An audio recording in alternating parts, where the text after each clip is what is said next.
Ramo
Hare Rama, Hare Rama, Rama Rama, Hare Hare.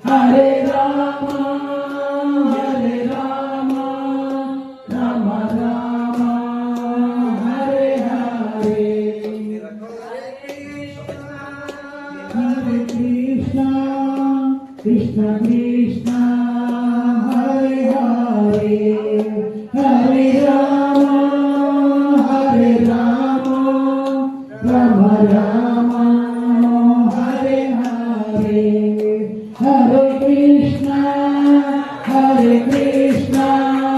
Krishna Krishna Hare Hare Hare Rama Hare Rama Rama Rama Hare Hare Hare Krishna Krishna Krishna Hare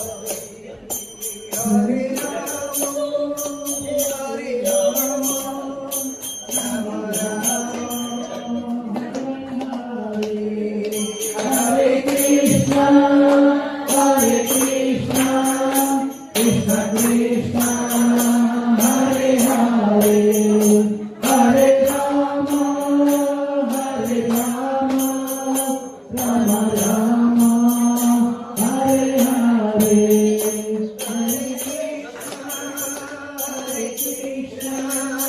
Krishna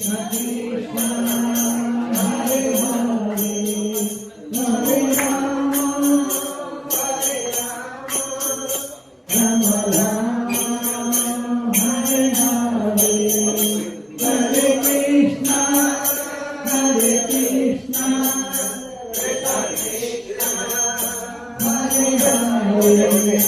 Hare Rama Hare Rama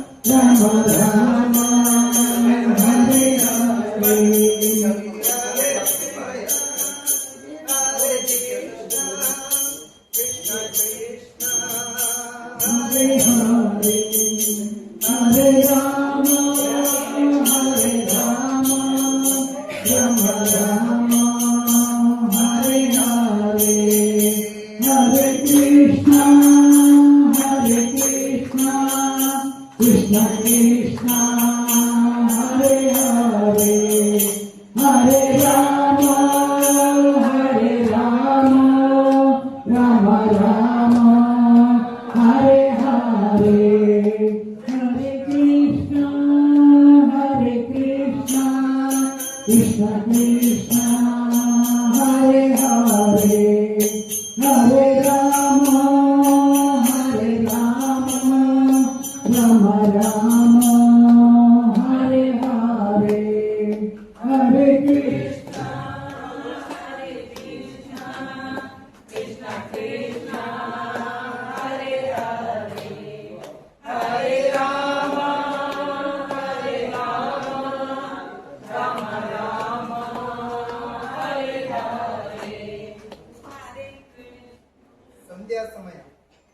ಸಂಧ್ಯಾ ಸಮಯದ ಮಹತ್ವ ಗೊತ್ತಾ? ಬ್ರಹ್ಮ ಮುಹೂರ್ತ, ಸಂಧ್ಯಾ ಸಮಯದ ಮಹತ್ವ. ಸಂಧ್ಯಾ ಸಮಯದಲ್ಲಿ ಯಾವ ಅವತಾರ ಆಗಿದೆ?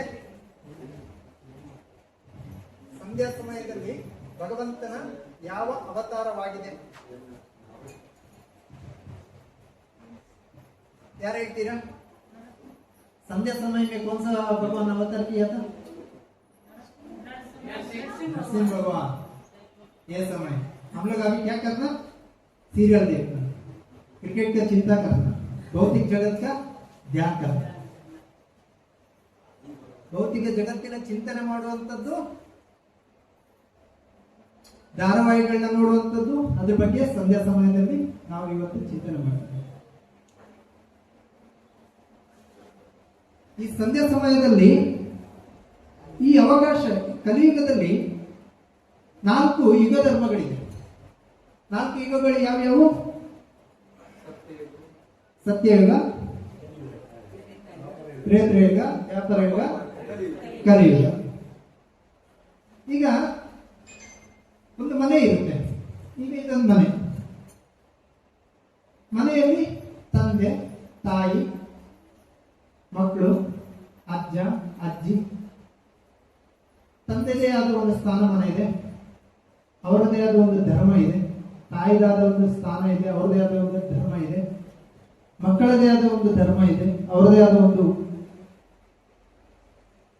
ಹಿರಿಯರ, ಅಜ್ಜ ಅಜ್ಜಿಯರ ಒಂದು ಅವರದೇ ಒಂದು ಧರ್ಮ ಪಾಲನೆಗಳಿದೆ. ಹಾಗೆಯೇ ಮನೆಯ ಒಳಗೆ ಎಲ್ಲ ಸೇರಿಕೊಂಡು ಮನೆಯದಾದ ಒಂದು ಧರ್ಮ ಇದೆ, ಗ್ರಾಮದಾದ ಒಂದು ಧರ್ಮ ಇದೆ, ಈ ದೇಶದ ಒಂದು ಧರ್ಮ ಇದೆ, ವಿಶ್ವದಾದ ಒಂದು ಧರ್ಮ ಇದೆ. ಹಾಗೆಯೇ ಈ 4 ಯುಗಕ್ಕೂ ಕೂಡ ಒಂದೊಂದು ಯುಗಕ್ಕೂ ಒಂದೊಂದು ಧರ್ಮ ಅಂತ ಇದೆ, ಯುಗ ಧರ್ಮ ಅಂತ ಇದೆ. ಯಾವ್ಯಾವುದು? ಧ್ಯಾನ ಮಾಡುವಂಥದ್ದು, ಸತ್ಯಯುಗದಲ್ಲಿ ಏನ್ ಮಾಡುವಂಥದ್ದು? ಭಗವಂತನನ್ನು ತಪಸ್ ಮಾಡುವಂಥದ್ದು. ಅದಕ್ಕೆ ಉದಾಹರಣೆ ಯಾರು? ಹಿರಣ್ಯಾಕ್ಷ, ಹಿರಣ್ಯಕಶಿಪು, ಬೇರೆ ಬೇರೆ ಇನ್ನು ಬರ್ತಾರೆ. ಅವರೆಲ್ಲ ತಪಸ್ಸು ಮಾಡಿ ಭಗವಂತನನ್ನು ಒಲಿಸಿದವರು, ಅದರದ್ದೇ ಆದ ಒಂದು ಧರ್ಮ. ಹಾಗೆಯೇ ತ್ರೇತಾಯುಗದಲ್ಲಿ ಯಜ್ಞ ಮಾಡುವಂಥದ್ದು. ಆ ಸಮಯದಲ್ಲಿ ಯಜ್ಞ ಮಾಡಿ ಭಗವಂತನನ್ನು ಯಜ್ಞ ರೂಪಕವಾಗಿ ಭಗವಂತ ಅವತಾರ ಮಾಡಿರುವಂಥದ್ದು. ಯಜ್ಞ ರೂಪದಲ್ಲಿ ಯಾರು ಅವತಾರ ಆಗಿದ್ದು ತ್ರೇತಾಯುಗದಲ್ಲಿ? ರಾಮ ಅವತಾರ. ಇತ್ತೀಚೆಗೆ ನಮ್ಮ ಅದು ಯಾವ ಜನ್ಮದ ಭಾಗ್ಯನೋ ಅಥವಾ ಹಿರಿಯರು ಮಾಡಿದ ನಮ್ಮ ಪುಣ್ಯನೋ ಅದು ಗೊತ್ತಿಲ್ಲ. ಆದರೆ ನಮ್ಮ ಕಣ್ಣೆದುರಿಗೆ ರಾಮ್ಲಾಲನ ಮನೆ, ರಾಮ್ಲಾಲನ ದೇಗುಲ ನಮ್ಮ ಕಣ್ಣೆದುರಿಗೆ ಆಗಿದೆ. ಅದು ನಮ್ಮ ಸೌಭಾಗ್ಯ. ಎಷ್ಟೋ ಜನ ನಮ್ಮ ಹಿರಿಯರು, ಪೂರ್ವಜರು ಆ ಒಂದು ಕ್ಷೇತ್ರ ಆಗೋದಕ್ಕೆ ಏನ್ ಮಾಡಿದ್ದಾರೆ? ಪ್ರಾಣತ್ಯಾಗ ಮಾಡಿದ್ದಾರೆ. ದುಷ್ಟರ ಆಡಳಿತ ಕೈಗೆ ಸಿಕ್ಬಿಟ್ಟು ಏನಾಯ್ತು?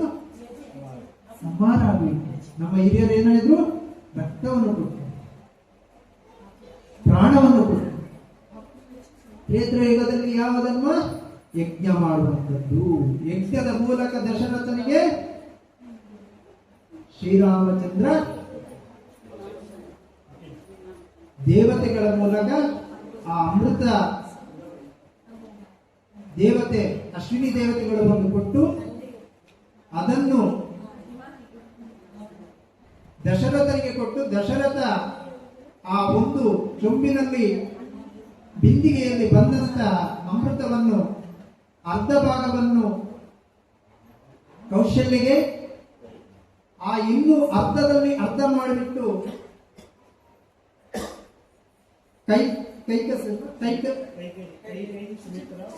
ಕೈಕಿ ಸುಮಿತ್ರ ಇವರಿಗೆ ಈ ರೀತಿ ಹಂಚಿದ್ರು. ಯಾವಾಗ ಈ ರೀತಿ ಹಂಚಿದ್ರು ಭಗವಂತ ತುಂಬಾ ನೊಂದ್ಕೊಂಡಿದ್ರು. ದಶರಥ, ನನಗೆ ಮಕ್ಕಳಿಲ್ಲ, ಆ ಮಕ್ಕಳ ಭಾಗ್ಯ ಎಷ್ಟೇ ಆದ್ರೂ ಈ ಕಲಿಯುಗದಲ್ಲಿ ಯಾವುದೂ ಇಲ್ಲ, ನೀವು ಚಿಂತನೆ ಮಾಡಬೇಕು. ಯಾರು ಕೂಡ ಒಂದೊಂದು ಯುಗದ ಒಂದೊಂದು ಧರ್ಮ, ಒಂದೊಂದು ಪಾಲನೆಗಳಿರ್ತವೆ. ಆದರೆ ಕಲಿಯುಗದಲ್ಲಿ ಯಾವ ದೋಷವೂ ಇಲ್ಲ. ಹರಿನಾಮ ಜಪ ಮಾಡಿದ್ರೆ ಏನು? ಯಾವ ದೋಷವೂ ಇಲ್ಲ. ಯಾವ ಶಾಸ್ತ್ರ ಸಂಪ್ರದಾಯವೂ ಇಲ್ಲ. ಸಂಪೂರ್ಣ ನಾಶ ಆಗೋಗ್ತದೆ. ಉದಾಹರಣೆಗೆ ಒಬ್ಬ ತುಂಬಾ ದೊಡ್ಡ ದುಷ್ಟ ಆಗಿರ್ತಾನೆ. ಆ ದುಷ್ಟ ಆರಕ್ಷಕರು ಬರ್ತಾರೆ, ಅವನು ಬಂಧನ ಮಾಡ್ತಾರೆ, ಜೈಲಿಗೆ ಹಾಕ್ತಾರೆ. ಜೈಲಿಗೆ ಹಾಕ್ಬಿಟ್ಟು ಕೋರ್ಟಿಗೆ ತಗೊಂಡೋಗಿ ಕಟಕಟೆ ನಿಲ್ಲಿಸ್ತಾರೆ. ಕೋರ್ಟ್ ಏನ್ ಮಾಡುತ್ತೆ? ಇಷ್ಟು ವರ್ಷ ನಿಮಗೆ ಸಜೆ ಅಂತ ಇದು ಮಾಡ್ತಾರೆ. ಅವನು ಒಂದು ಪತ್ರವನ್ನು ಪ್ರಧಾನ ಪ್ರಜೆಯಾದಂತಹ ರಾಷ್ಟ್ರಪತಿಯವರಿಗೆ ಬರೆದ್ರೆ ಏನಾಗುತ್ತೆ? ಅವನೆಲ್ಲವನ್ನು ಪರಿಶೀಲನೆ ಮಾಡಿ ಇವನು ಎಷ್ಟು ಹೇಗೆ ಅಂತ ನೋಡ್ಬಿಟ್ಟು ಏನ್ ಮಾಡ್ತಾರೆ? ಅವನ ದೋಷವನ್ನು ನಾಶ ಮಾಡಿಬಿಡ್ತಾರೆ. ಅವನನ್ನು ಬಿಡುಗಡೆ ಮಾಡಿಬಿಡ್ತಾರೆ. ಹಾಗೆಯೇ ನಾವು ಏನಾದ್ರೂ ಪೂರ್ವ ಜನ್ಮದಲ್ಲಾಗಿರ್ಬೋದು ಅಥವಾ ಈ ಜನ್ಮದಲ್ಲಾಗಿರ್ಬೋದು ಯಾವುದೇ ಎಂತ ದೊಡ್ಡ ಅಪರಾಧ ಮಾಡಿದ್ರು, ನಮ್ಮಲ್ಲಿ ದೋಷಗಳಿದ್ರು ಕೂಡ ಈ ಜನ್ಮದಲ್ಲಿ ಒಂದೇ ಒಂದು ಹರಿನಾಮವನ್ನು ಜಪ ಮಾಡಿದ್ರೆ ಸಾಕು. ಹರೇ ಕೃಷ್ಣ ಕೃಷ್ಣ ಕೃಷ್ಣ ಹರೇ ಹರೇ ರಾಮ ರಾಮ ರಾಮ ಹರೇ ಹರೇ, ಇದು ಒಂದು ಜಪ ಮಾಡಿದ್ರೆ ಸಾಕು, ನಮ್ಮ ಎಲ್ಲ ದೋಷ ನಾಶವಾಗುತ್ತೆ. ಮನೆಯಲ್ಲಿ ಅಥವಾ ಊರಿನಲ್ಲಿ ಅಥವಾ ಗ್ರಾಮದಲ್ಲಿ ಅಥವಾ ರಾಜ್ಯದಲ್ಲಿ ಯಾಗ ಮಾಡಬೇಕು, ಬಹುದೊಡ್ಡ ಖರ್ಚು ವೆಚ್ಚ ಮಾಡಿ ಪೂಜೆ ವಿಧಿವಿಧಾನಗಳನ್ನು ಮಾಡಬೇಕು, ಸಂಪಾದನೆ ಮಾಡಿ ಯಜ್ಞ ಯಾಗಾದಿಗಳು ಮಾಡಿ ಕಷ್ಟಪಡಬೇಕು ಅವಶ್ಯಕತೆ ಇಲ್ಲ. ಕೇವಲ ಒಂದೇ ಏನು ಮಾಡ್ಬೇಕು ನಾವು? ಹರಿನಾಮ. ಈ ಒಂದು ಮಾಡಿದ್ರೆ ಸಾಕು, ನಮ್ಮ ಈ ಕಲಿಯುಗದಲ್ಲಿ ಎಲ್ಲಾ ದೋಷ ಕೂಡ ನಾಶ ಆಗುತ್ತೆ. ತ್ರೇತ ಯುಗದಲ್ಲಿ ಯಜ್ಞ ಆಯಿತು. ಇನ್ನು ದ್ವಾಪರ ಯುಗದಲ್ಲಿ ಏನು? ದ್ವಾಪರ ಯುಗದಲ್ಲಿ ಅರ್ಚನೆ, ಕೃಷ್ಣನನ್ನು ಅರ್ಚಿಸುವಂಥದ್ದು, ಅವನನ್ನು ಪೂಜಿಸುವಂಥದ್ದು, ಅವನನ್ನು ಒಂದು ಮಗುವಿನ ರೀತಿಯಲ್ಲಿ ಲಾಲನೆ ಪಾಲನೆ ಮಾಡುವಂಥದ್ದು. ಅದನ್ನು ಯಾರು ಮಾಡಿದ್ರು? ಯಶೋಧಮಯ್ಯ ಮಾಡಿದ್ರು. ಯಶೋಧಮಯ್ಯ ಗೊತ್ತಾ? ಹೆಸರು ಗೊತ್ತಿದೆಯಾ ನಿಮಗೆಲ್ಲ? ಗೊತ್ತಿದಲ್ಲ? ಅದೇ ಬೇಕಾದ್ರೆ ಸೀರಿಯಲ್ ಇದ್ದು, ಸಿನಿಮಾ ಆಕ್ಟರ್ದು, ಫಿಲ್ಮ್ ಆಕ್ಟರ್ದು, ಕ್ರಿಕೆಟ್ ಅವ್ರದ್ದು, ಈಗ ಬೇಕಾದ್ರೆ ಅವ್ರ ತಂದೆ ತಾಯಿ ಮುತ್ತಜ್ಜಂದು ಬೇಕಾದ್ರೆ ಹೇಳ್ತೀವಿ. ಆದ್ರೆ ನಮ್ಮದು ಸನಾತನ ಧರ್ಮದ, ನಮಗೆ ಜನ್ಮ, ಈ ಶರೀರಕ್ಕೆ ಜನ್ಮ ನೀಡಿದ್ದು ಬೇಡ, ಆದ್ರೆ ಈ ಆತ್ಮಕ್ಕೆ ಒಂದು ಜನ್ಮ ಇದೆ, ಪರಮಾತ್ಮ. ಆ ಪರಮಾತ್ಮನ ಆ ತಂದೆಯನ್ನು ಬಗ್ಗೆ ನಮಗೆ ಗೊತ್ತಿಲ್ಲ. ಸೊ ಯಶೋಧಮಯ್ಯ ಆ ಭಗವಂತ ಯಾವ ರೀತಿ ಕೃಷ್ಣನನ್ನು ಪೂಜಿಸ್ತಿದ್ರು ಅಂತ ಹೇಳಿದ್ರೆ, ಒಂದು ಕ್ಷಣ ಏನಾದ್ರೂ ಮರೆತು ಬಿಟ್ರೆ ಕೃಷ್ಣ ಎಲ್ಲಿ ಅಪಾಯಕ್ಕೆ ಒಳಗಾಗ್ತಾನ ಅಂತ ಹೇಳ್ಬಿಟ್ಟು, ಕೃಷ್ಣ ಜಗದೊಡೆಯ, ಜಗದ ನಾಟಕ ಸೂತ್ರಧಾರಿ ಅವನು. ಆ ಸೂತ್ರಧಾರಿಗೆ ರಕ್ಷಣೆ ಮಾಡುವ ಅವಶ್ಯಕತೆ ಇದೆಯಾ? ಇಲ್ಲ. ಸೊ ಅಂತ ಕೃಷ್ಣನನ್ನು ಎಷ್ಟು ಜಾಗರೂಕತೆಯಾಗಿ ಪ್ರೇಮದಿಂದ ಪ್ರೀತಿಯಿಂದ ಲಾಲನೆ ಪಾಲನೆ ಮಾಡ್ತಿದ್ದ ಅಂತ ಹೇಳಿದ್ರೆ, ಅದು ಆ ಗೋಕುಲಧಾಮ ಗೊತ್ತಿದೆಯಾ? ಗೋಕುಲಧಾಮ ಎಲ್ಲಿದೆ ಅಂತ? ಎಲ್ಲಿದೆ ಗೋಕುಲಧಾಮ? ಗೋಕುಲಧಾಮ ಕಹ? ಮಥುರಾ. ಮಥುರಾ ಎಲ್ಲಿದೆ? ಉತ್ತರ ಪ್ರದೇಶ. ಉತ್ತರ ಪ್ರದೇಶದ 11 ಕಿಲೋಮೀಟರ್ ದೂರದಲ್ಲಿ ಭಗವಂತ ಮಥುರಾದಲ್ಲಿ ಅಷ್ಟಮಿಯ ದಿನದಂದು ರಾತ್ರಿ 12 ಕಾಲಮಾನ ಸಮಯದಲ್ಲಿ ರೋಹಿಣಿ ನಕ್ಷತ್ರದಲ್ಲಿ ಅವತಾರವನ್ನು ತಗೊಂಡು ಅವರು ವಸುದೇವ ದೇವಕಿಯರ ಗರ್ಭದಲ್ಲಿ ಅವತಾರವನ್ನು ತಗೊಂಡು ರಾತ್ರಿ 12 ಗಂಟೆ ಕಾಲ ಸಮಯದಲ್ಲಿ ಅವರು 11 ಕಿಲೋಮೀಟರು ವಸುದೈವ ರಾಜನಾದಂತ ವಸುದೈವ ಬುಟ್ಟಿಯಲ್ಲಿ ಹಾಕಿ ಯಮುನಾ ತೀರದ, ಈಗ ಯಮುನಾ ತೀರ ನೋಡಿದ್ರೆ ಒಂದು ನದಿ ತರ ಇದೆ, ಮೊದಲು ನದಿ ತರ ಇರಲಿಲ್ಲ. ಮೊದಲು ಈ ಪ್ರಪಂಚ ಹೇಗಿತ್ತು ಗೊತ್ತುಂಟ? ಒಂದೊಂದು ಮರದ, ಈಗ ಮರ ನೋಡಿದ್ರೆ ಏನು ಅದೇನು ಇದಲ್ಲ, ಒಂದೊಂದು ಮರದ ಸೈಜು, ಒಂದೊಂದು ಬೆಟ್ಟ ಗುಡ್ಡಗಳು ಕೂಡ ತುಂಬಾ ಭಯಂಕರಗಳಾಗಿತ್ತು. ಅಂದ್ರೆ ಈಗ ನದಿಗಳು ಕೂಡ ಅಷ್ಟೇ ವಿಸ್ತಾರವಾಗಿತ್ತು, ಆಗ ನೀರಿನ ಪ್ರಭಾವನೂ ಹಾಗೆ ಎಲ್ಲವೂ ಕೂಡ ವಿಸ್ತಾರವಾಗಿತ್ತು, ಸದೃಢವಾಗಿತ್ತು. ಅಂತ ಒಂದು ನದಿಯಲ್ಲಿ 11 ಕಿಲೋಮೀಟರು ಬುಟ್ಟಿಯಲ್ಲಿ ಹಾಕಿ ಕೃಷ್ಣನನ್ನು ಎಲ್ಲಿ ಕರ್ಕೊಂಡು ಹೋಗ್ತಾನೆ? ಗೋಕುಲಧಾಮಕ್ಕೆ ಕರ್ಕೊಂಡು ಹೋಗ್ತಾನೆ. ಅಲ್ಲಿ ಆ ಗೋಕುಲಧಾಮದಲ್ಲಿ 3 ವರ್ಷ ಭಗವಂತನನ್ನು ಎಷ್ಟು ಚೆನ್ನಾಗಿ ಲಾಲನೆ ಪಾಲನೆ, ಆ ಕೃಷ್ಣನ ಚಿಂತನೆ, ಆ ಕೃಷ್ಣ ಬಿಟ್ಟರೆ ಬೇರೆ ಏನಿಲ್ಲ. ಇವತ್ತು ನಾವು ಇದ್ದೀವಿ, ನಮ್ಮ ಮಗುವಿನ ಬಗ್ಗೆ ತುಂಬಾ ಕಾಳಜಿ ವಹಿಸ್ತೀವಿ. ಅದು ಎಲ್ಲಿ ತನಕ ಅಂತ ಹೇಳಿದ್ರೆ, ಆ ಮಗು ಒಂದು ತಾಯಿಯನ್ನು ಬಿಟ್ಟು ಮತ್ತೆ ರೀತಿ ನಮ್ಮ ಮನಸ್ಸಿನಲ್ಲಿ. ಆದ್ರೆ ಆ ಮಗುವಿಗೆ ಸಾಕಾಗಿರುತ್ತೆ, ಈ ತಾಯಿ ಯಾವಾಗ ಮನೆ ಬಿಟ್ಟು ಹೋಗ್ಲಿಲ್ಲ, ನಾನು ಯಾವಾಗ ಮೊಬೈಲ್ ನಲ್ಲಿ. ಜಗದ್ಗುರು ಶ್ರೀಲ ಪ್ರಭುಪಾದಿಕಿ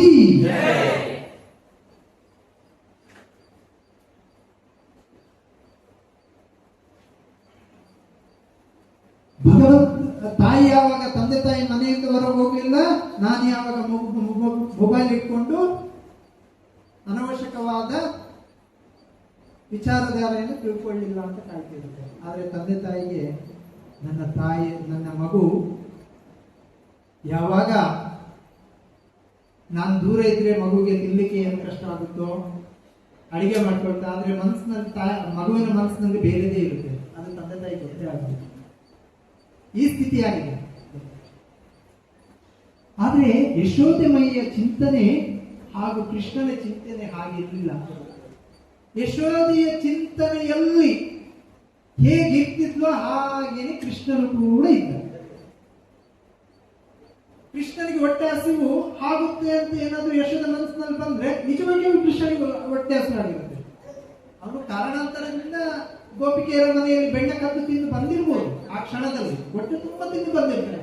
ಆದ್ರೆ ಯಶೋದ ಚಿಂತನೆ ಮಾಡಿದ್ರೆ ಸಾಕು, ಕೃಷ್ಣನಿಗೆ ಹೊಟ್ಟೆ ಹಸಿವಾಗುತ್ತಿತ್ತು ಅಂತ ಹೇಳಿದ್ರೆ ಸಾಕು. ಅಷ್ಟೊತ್ತಿಗೆ ಅವಳು ಹೇಳ್ಬೇಕು ಅನ್ನೋಷ್ಟೊತ್ತಿಗೆ ಕೃಷ್ಣ ಹೇಳ್ಬಿಡ್ತಾನೆ, ಅಮ್ಮ ನನಗೆ ಹೊಟ್ಟೆ ಹಸಿವಾಗುತ್ತೆ, ಬೆಣ್ಣೆ ರೊಟ್ಟಿ ಕೊಡು ಅಂತ.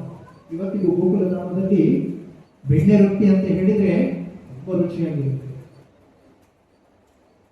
ಮುಂದಿನ ಕಾರ್ತಿಕ ಮಾಸ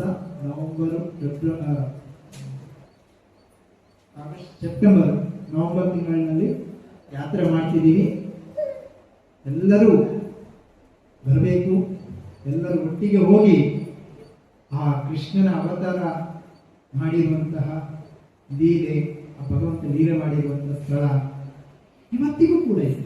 ಗೋವರ್ಧನಗಿರಿ, ವೃಂದಾವನವನ್ನು ಒಮ್ಮೆ ಸ್ಪರ್ಶಿಸಿದ್ರೆ ಸಾಕು, ನಮ್ಮ ಜೀವನ ಪಾವನವಾಗುತ್ತದೆ. ಆ ಧಾಮದ ಮೇಲೆ ಆಯ್ಕೆ ಇದೆ. ನಮ್ಮ ಇಡೀ ಭರತ ಖಂಡ ಇದೆ. ಭರತ ಖಂಡ ಅಲ್ಲ, ಈಗ ಭರತ ದೇಶ ಆಗಿದೆ. ಭರತ ಖಂಡ ಅಂದ್ರೆ ಅದು ಶಾಸ್ತ್ರ ಪ್ರಕಾರ ಬೇರೆನೆ ಬರುತ್ತೆ. ಭರತ ದೇಶದಲ್ಲಿ ಎಲ್ಲಿಯಾದ್ರೂ 24 ಗಂಟೆಯೂ ಕೂಡ ಭಗವಂತನ ಚಿಂತನೆ ಮಾಡುವಂತ ಸ್ಥಳ ಇದ್ರೆ ಅದು ಕೇವಲ ವೃಂದಾವನ. ಕೇಳಿದ್ದೀರ ವೃಂದಾವನ? ಯಾರಾದ್ರೂ ಇದೆಲ್ಲ ಮುಗ್ದಾದ್ಮೇಲೆ ಬೇಕಾದ್ರೆ ಒಮ್ಮೆ ವೃಂದಾವನ ಅಂತ ಅಂತರ್ಜಾಲದ ಕೈಯಲ್ಲೇ ಇದೆ, ವೃಂದಾವನ ಅಂತ ಸರ್ಚ್ ಮಾಡಿ ಎಲ್ಲ ಮಾಹಿತಿ ಸಿಗ್ತದೆ. ಇವತ್ತು ನಾವೇನಾದ್ರೂ ಹೇಳಿದ್ರೆ ಸರ್ಟಿಫಿಕೇಟ್ ಅದು ಇದು ಅಂತ ಸರ್ಚ್ ಮಾಡ್ಕೊಂಡು ज्वेलरी ಎಷ್ಟು ರೇಟ್ ಇದೆ ಇವತ್ತು, गोल्ड का कितना रेट है, आज कल कितना हो जाता है, क्रिकेट में कितना रन हो गए, वो पूरा हम लोग मोबाइल में देखते हैं. ಮೊಬೈಲ್ ನಲ್ಲಿ ವೃಂದಾವನದ ಬಗ್ಗೆ ಎಲ್ಲ ಮಾಹಿತಿ ನಮ್ಮ ಗುರು ಪರಂಪರೆ ಕೊಟ್ಟಿದೆ, ಅದ್ರ ಬಗ್ಗೆ ತಿಳ್ಕೊಳ್ಳಿ. ಹಾಗೆಯೇ ಈ ವ್ಯಾಪಾರ ಯುಗದಲ್ಲಿ ಭಗವಂತನನ್ನು ಅರ್ಚನೆ ಮಾಡುವಂಥದ್ದು. ಇನ್ನು ಒಂದು ಉಳಿದಿದ್ದು ಯಾವುದದು? ಕಲಿಯುಗ. ಎಲ್ಲ 3 ಯುಗ ಇದೆ. 3 ಯುಗದಲ್ಲಿ ಕೂಡ ಭಗವಂತನ ಅವತಾರ ಆಗಿದೆ. ಇನ್ನು ಬಾಕಿ ಇರೋದೇನು? ಕಲಿಯುಗ. ಈ ಕಲಿಯುಗದಲ್ಲಿ ಯಾರು ಬರ್ತಾರೆ? ಕಲ್ಕಿ ಬರ್ತಾರೆ. ನಾವೊಂದು सिनेमा ಮಾಡಬೇಕು, हम लोग एक सिनेमा करेंगे तो क्या करते हैं? पहले स्क्रिप्ट रेडी करते हैं. स्क्रिप्ट रेडी करके उसका कोई कौन सा पार्ट है, क्या क्या हाथ है, पूरा हिंदी ಅರ್ಥ ಆಗುತ್ತಲ್ಲ, क्या क्या हाथ है. ಪಾಪ ಇವರು ನಮ್ಮ MP ಅವರು ಮತ್ತೆ ನಾಗರಾಜ್ ಬೆಂಗಾಲಿ ಅವರು ಇದ್ದಾರೆ, ಅವರಿಗೆ ಅರ್ಥ ಆಗುದಿಲ್ಲ ಕನ್ನಡ, ಅರ್ಥ ಆಗ್ಬೋದು ಸ್ವಲ್ಪ, ಪಾಪ ಅವರಿಗೂ ಒಂದು ಸ್ವಲ್ಪ ಅರ್ಥ ಆಗುತ್ತೆ. सो हम लोग पहले क्या करते हैं, सिनेमा करने के पहले रेडी करके उसका एक पार्ट है, उसका एक पार्ट है, एक आदमी को एक पार्ट देते हैं. किसी हम लोग अभी ये दुनिया में बहुत सारा धर्म ग्रंथ है और भौतिक ग्रंथ है. इसके ग्रंथ में बोलते हैं ये जो आदमी भविष्य काल में क्या क्या होता है लिखा नहीं लिखा? हाँ भविष्यमाल का। तो हमारा सनातन धर्म में क्या है, पहले लिखता है कौन आता है, कौन सा अवतार में आता है, कहाँ पे आता है, कौन सा गांव है, उधर दंपति लोग कौन सा संप्रदाय क्या पालन करता है, वो पूरा है। ये हमारा सनातन धर्म का लीला है। ಇದರಲ್ಲಿ ಕಲಿಯುಗದ ಭಗವಂತ ಕಲ್ಕಿ ಯುಗವಾಗಿ ಬರ್ತಿದ್ದಾನೆ, ಇನ್ನೂ ಅವತಾರವಾಗಿಲ್ಲ. ಅವತಾರ ಈ ಕಲಿಯುಗದ ಮುಗಿಯುವಾಗ ಕೆಲವೇ ವರ್ಷಗಳಲ್ಲಿ ಭಗವಂತ ಅವತಾರ ತಗೊಳ್ತಾನೆ. ಅವಾಗ ನಮ್ಮ ಮಾನವ ಜನ್ಮ ಹೇಗಿರುತ್ತೆ ಗೊತ್ತುಂಟ? ಈಗಾದ್ರೆ ಒಂದು 7-6 ಅಡಿ ಇರ್ತೀವಿ, ಅವಾಗ 3 ಅಡಿ, 3.5 ಅಡಿ, 2 ಅಡಿ. ಅವಾಗ ಆಯಸ್ಸು ಎಷ್ಟಿರುತ್ತೆ ಗೊತ್ತಾ? 20, 25, 30. ಅದೇ ದೊಡ್ಡದಾಗಿರುತ್ತೆ. ಈಗಲೇ ನಮಗೆ ನಾವು ಹೇಳ್ತೀವಲ್ಲ, ಯಪ್ಪ ಈ ಜೀವನ ಬಿಟ್ಟರೆ ಸಾಕಪ್ಪ, ನನಗೆ ಒಮ್ಮೆ ಹೋಗ್ಬಿಡ್ತೀನಪ್ಪ ಅಂತ. ಕಷ್ಟ ಇದ್ದವನಿಗೆ ಗೊತ್ತಾಗುತ್ತೆ ಅವನು ಯಾವಾಗ ಈ ಜನ್ಮ ಬಿಟ್ಟು ಹೋಗ್ಬೇಕು. ಯಾಕೆ ಅಂತ ಹೇಳಿದ್ರೆ ತಂದೆನ ಸಾಕ್ಬೇಕು, ತಾಯಿನ ಸಾಕ್ಬೇಕು, ಹೆಂಡತಿ ಮಕ್ಕಳು ಇದು ಎಲ್ಲ ಕೇಳಿ ಅವನಿಗೆ ಸಾಕಾಗಿರುತ್ತೆ. ಈ ಶರೀರದಿಂದ ಒಮ್ಮೆ ಬಿಟ್ಟು ಹೋಗುವಂತ ಅನ್ನಿಸ್ತದೆ. ಅದು ಮೂರ್ಖನ ಬುದ್ಧಿವಂತಿಕೆ. ವಿದ್ಯಾವಂತರು ಬುದ್ಧಿವಂತರು ಯಾವ ಭೌತಿಕ ಬುದ್ಧಿವಂತರಲ್ಲ. ಭೌತಿಕ ಬುದ್ಧಿವಂತರ ಅಂತ ಹೇಳಿದ್ರೆ ಇವತ್ತು ಭೌತಿಕದ ಶಾಲೆಯಲ್ಲಿ ಓದಿ ಕಲ್ತಿರ್ತಾರಲ್ಲ, ಅದಲ್ಲ. ಆಧ್ಯಾತ್ಮಿಕದ ಬುದ್ಧಿವಂತರು ಏನ್ ಮಾಡ್ತಾರೆ, ಭಗವಂತ ನನಗೆ ಎಷ್ಟು ಆಯಸ್ಸು ಕೊಟ್ಟಿರ್ತಾನೆ ಅಲ್ಲಿ ತನಕ ನಾನು ಬದುಕ್ತೀನಿ, ಅಲ್ಲಿಯ ಕೊನೆಯ ತನಕ ನಾನು ಹರಿನಾಮವನ್ನು ಜಪ ಮಾಡ್ತಿರ್ತೇನೆ. ಹರೇ ಕೃಷ್ಣ ಕೃಷ್ಣ ಕೃಷ್ಣ ಹರೇ ಹರೇ, ಹರೇ ರಾಮ ರಾಮ ರಾಮ ಹರೇ ಹರೇ. ಇದನ್ನು ಯಾರು ಮಾಡಿ ತೋರಿಸಿಕೊಟ್ರು? ಶಬರಿ, ಹಲವು ಋಷಿಮುನಿಗಳು, ಇನ್ನು 10,000 ಭಕ್ತರುಗಳು, ಪುರಂದರದಾಸರು, ಕನಕದಾಸರು. ಅವರು ಯಾರಾದರೂ ಆತ್ಮಹತ್ಯೆ ಮಾಡಿಕೊಂಡಿದ್ದು ಕೇಳಿದ್ದೀರಾ? ರಾಘವೇಂದ್ರ ಸ್ವಾಮಿಗಳು, ಅಣ್ಣ ಬಸವಣ್ಣನವರು, ಯಾರಿಗೆ ಭಕ್ತಿ ಮಾಡ್ಲಿಕ್ಕೆ ಬಂದಿದ್ದಾರಲ್ಲ, ಯಾರಾದ್ರೂ ಆತ್ಮಹತ್ಯೆ ಮಾಡಿದ್ದು ಕೇಳಿದ್ದೀರಾ? कोई लोग भक्ति कर रहे हैं ना, वो साधु संत लोग, कोई लोग आत्महत्या किया ऐसे हम लोग सुना नहीं सुना। वो लोग पूरा भगवान क्या आदेश दिया वो इतना करके भगवान कब ये आत्मा परमात्मा का जोड़न किया उसी समय शरीर ಹಾಗೆ ಇವತ್ತಿನ ಭೌತಿಕ ಜಗತ್ತಿನ ಆಟ ಪಾಠ ಎಲ್ಲವನ್ನು ನೋಡಿ ತಂದೆ ಅಥವಾ ತಾಯಿ, ಅದು ತಂದೆ ಒಂದ್ ಸ್ವಲ್ಪ ಗದರಿಸಿದ್ರೆ ಸಾಕು ಮಗುವಿನ ಪ್ರಾಣನೇ ಹೋಯ್ತು. ಮಗು ಮತ್ತೆ ಏನ್ ಮಗ ತಂದೆ ಅಥವಾ ತಾಯಿ ತಿಳ್ಕೋಬೇಕು, ನಾನೇನಾದ್ರೂ ಬೈದಿದ್ದಕ್ಕೆ ರೂಮಲ್ಲಿ ಹೋಗಿ ಮಲಗಿದ್ದಾನೆ ಅಥವಾ ರೂಮಲ್ಲಿ ಹೋಗಿ ಮಲಗಿದ್ದಾಳೆ ಅಂತ. ಇನ್ನೂ ಬಾಗಿಲು ತೆಗ್ಗಿಲ್ಲ ಅಂತ ಹೋಗಿ ತೆಗೆಯುವಾಗ ತಂದೆ ಬೈದಿದ್ದಕ್ಕೆ ಏನಾಗ್ತಿದೆ, ಅಥವಾ ನನ್ನ ಮಾರ್ಕ್ಸ್ ಇಷ್ಟು ಬರ್ಲಿಲ್ಲ ಅಂತ ಮಾಡಿ ಏನ್ ಮಾಡ್ತಿದೆ ಮಗು, ಈ ದೇಹವನ್ನು ಬಿಡ್ತೇವೆ. ಕಾರಣ ಏನು? ಕಾರಣ ಇಷ್ಟೇ, 4 ಗೋಡೆಯ ಮಧ್ಯದ ಒಳಗೆ ತಂದೆ ತಾಯಿ ಮಕ್ಕಳು, ಇಷ್ಟರಲ್ಲಿ ನಾವಿದ್ದೀವಿ. ಹಿಂದಿನ ಕಾಲದಲ್ಲಿ ಹಾಗಿರ್ಲಿಲ್ಲ. ಬೆಳಿಗ್ಗೆ ಎದ್ರೆ ಎತ್ತು ಕಟ್ಟು ಹೊಲಕ್ಕೆ ಹೋಗು, ಹುಲ್ಲಾಗು ತಂದೆಗೆ ಬುತ್ತಿ ಕಟ್ಕೊಡು, ಹೊಲಕ್ಕೆ ಬುತ್ತಿ ಕಟ್ಕೊಂಡು ಹೋಗು. ಆ ಪದ್ಧತಿ ಇವತ್ತಿಲ್ಲಿದೆ. ಎಷ್ಟೇ ತಂದೆ ಬೈದ್ರು ಕೂಡ ಆ ಮರ ಗಿಡ ಆ ಹೊಲದ ವಾತಾವರಣಕ್ಕೆ ಮೈಂಡು ಮನಸ್ಸೆಲ್ಲ ಡೈವರ್ಟ್ ಆಗ್ತಿದೆ. ಆದ್ರೆ ಈಗ ಅದಿಲ್ಲ. ಹೆಂಡತಿ ಬೈದ್ರೆ ಗಂಡ ಇಲ್ಲ, ಗಂಡ ಬೈದ್ರೆ ಹೆಂಡತಿ ಇಲ್ಲ.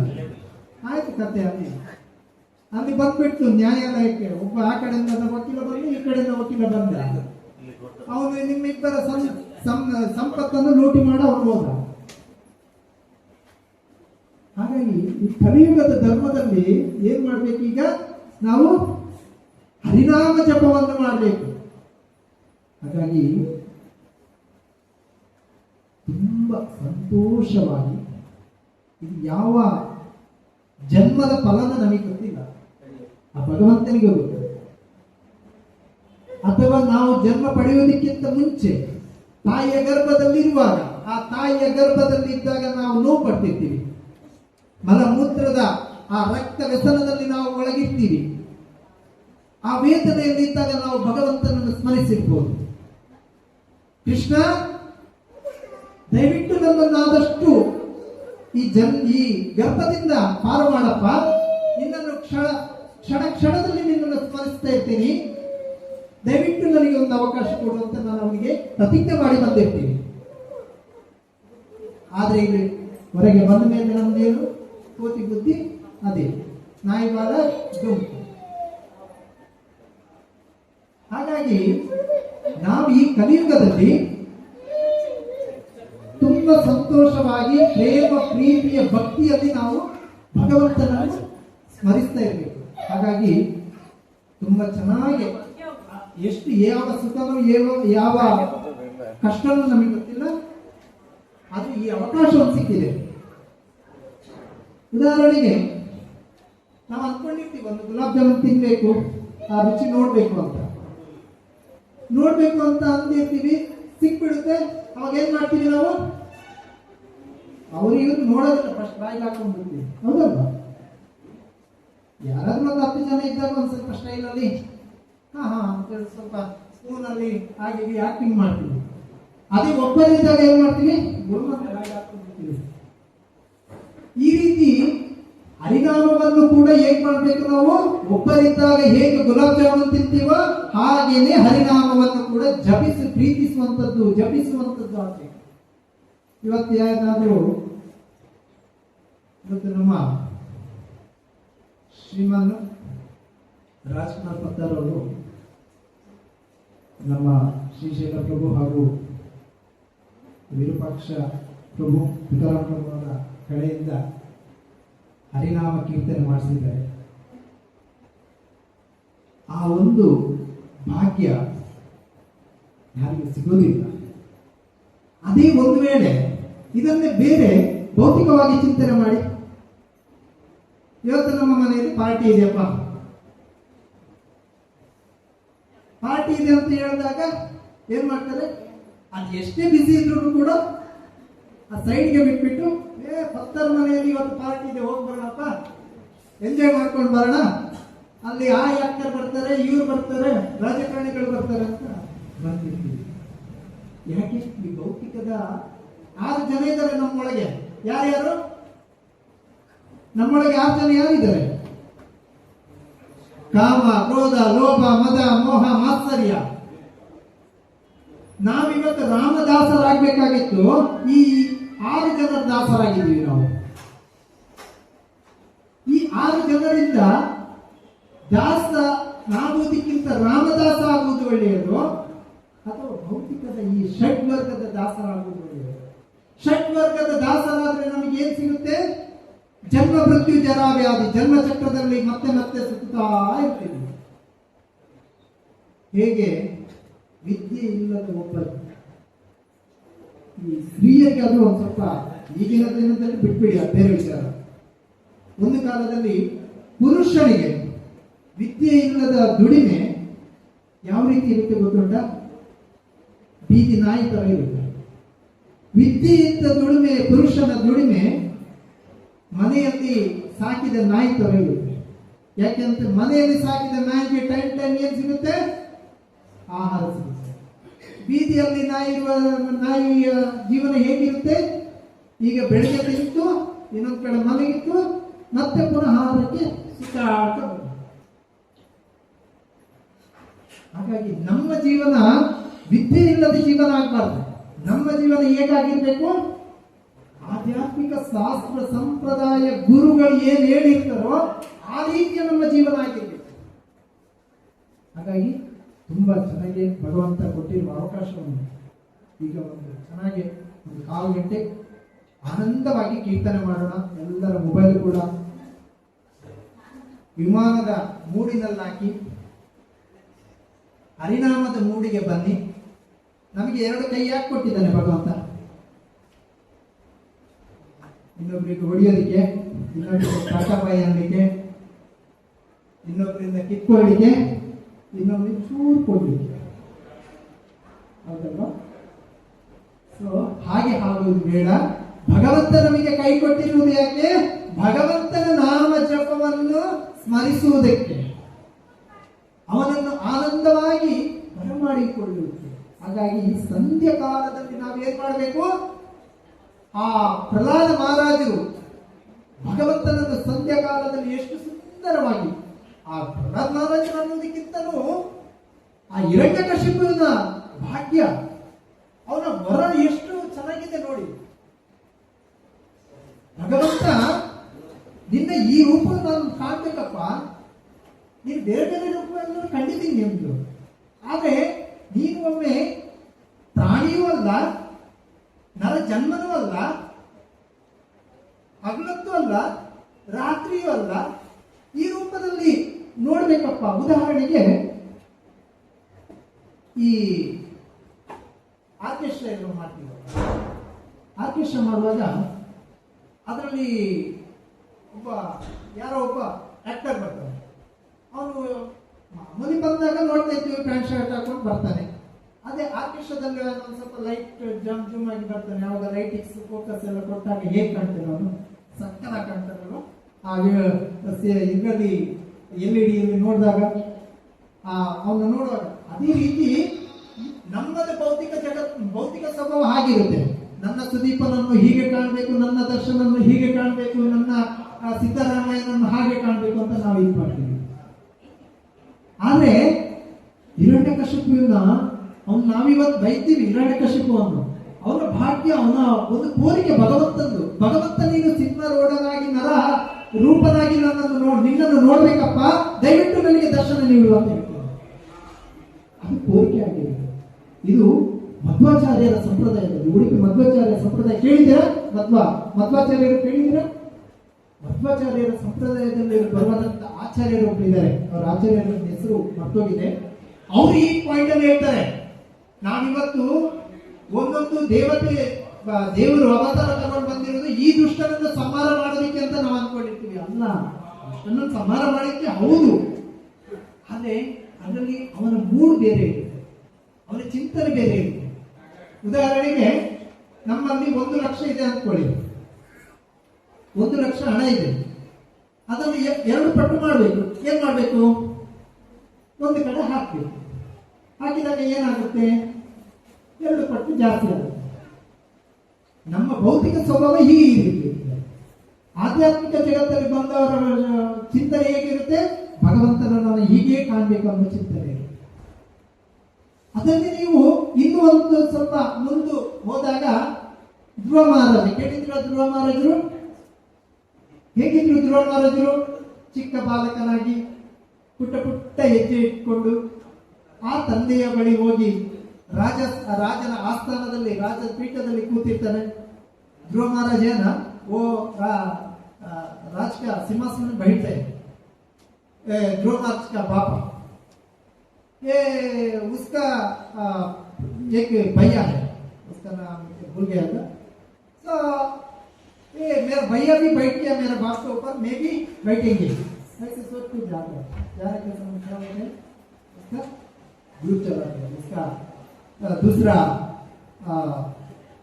मैया, आपका इधर नहीं, आप जाओ, आपका बापा नहीं है ऐसे बोलते हैं. ಆದ್ರೆ ಆ ದುಃಖದಲ್ಲಿ ಅಳ್ಕೊಂಡು ಬರುತ್ತೆ. ನಾನು ತಂದೆ ಹತ್ರ ಹೋಗಿದ್ದೀನಿ, ಆ ತಂದೆಯ ತೊಡೆಯ ಮೇಲೆ ಕೂತ್ಕೊಳ್ಳಿಕ್ಕೆ ನನಗೆ ಅವಕಾಶ ನನ್ನ ಚಿಕ್ಕಮ್ಮ ಕೊಡ್ಲಿಲ್ಲ, ನಾನು ಈಗ ಏನ್ ಮಾಡ್ಬೇಕು ಅಂತ. ಅದಕ್ಕೆ ತಾಯಿಯ ಮಾತು ಒಂದೇ ವಾಕ್ಯ ಇರುತ್ತೆ, ಹೋಗಿ ಕಾಡಿಗೆ ಹೋಗೋದು, ಧ್ಯಾನ ಮಾಡು, ತಪಸ್ ಮಾಡು ಅಂತ ಹೇಳ್ತಾರೆ. ಆ ಚಿಕ್ಕ ಚಿಕ್ಕ ಪುಟ್ಟ ಕಾಲುಗಳಲ್ಲಿಟ್ಟಂತಹ ನಾನು ಇನ್ನೂ ದೊಡ್ಡ ಸಿಂಹಾಸನದಲ್ಲಿ ಕೂತ್ಕೊಳ್ಳುವ ರಾಜನಾಗಬೇಕು ಅನ್ನೋ ಒಂದು ಆಸೆಯಲ್ಲಿ ಅವನೇನ್ ಮಾಡ್ತಾನೆ? ತಪಸ್ಸಿಗೆ ಹೋಗ್ತಾನೆ ಕಾಡಿಗೆ. ಚಿಕ್ಕ ಹುಡುಗ, 7 ವರ್ಷದ ಹುಡುಗ. ಅವನು ಕಾಡಿನಲ್ಲಿ ಹೋಗಿ, ಈಗ ಉದಾಹರಣೆಗೆ ನಮ್ಮ ಮನೆಯಲ್ಲಿ ಅಥವಾ ನಮ್ಮ ರಾಜ್ಯದಲ್ಲಿ ಯಾರಾದ್ರೂ ಹೇಳಿದ್ರೆ, ಕಮಲಕಂದ ನೀನು ಹೋಗು ಕಾಡಲ್ಲಿ ಹೋಗಿ ತಪಸ್ ಮಾಡು ಅಂತ ಹೇಳಿದ್ರೆ ನಾನು ಹೋಗ್ಲಿಕ್ಕೆ ಸಿದ್ಧನಿದ್ದೀನ? ಇಲ್ಲಪ್ಪ, ನನಗೆ ಬೆಳಗ್ಗೆ ಎದ್ದು ಬಿಸಿನೀರು ಬೇಕು, ಬಿಸಿನೀರು ಕುಡಿಯೋದಕ್ಕೆ ಬೇಕು, ನನಗೆ ಚಳಿ ಆಗುವುದಿಲ್ಲ, ನನಗೆ ಇಂಥ ಹಣ್ಣು ಹಂಪಲು ಬೇಕು. ಅದೇ ಅದು ಯಾವ ಚಿಂತನೆ ಮಾಡಲಿಲ್ಲ. ಅವನ ಚಿಂತನೆ ಏನಿದ್ದು? ಗೋಲ್ ಏನಿದ್ದು? ಭಗವಂತ ಆಗಬೇಕು, ಭಗವಂತನ ಚಿಂತನೆ ಮಾಡಬೇಕು ಅನ್ನೋ ಒಂದೇ ಒಂದು ಉದ್ದೇಶ ಬಂದಿದೆ.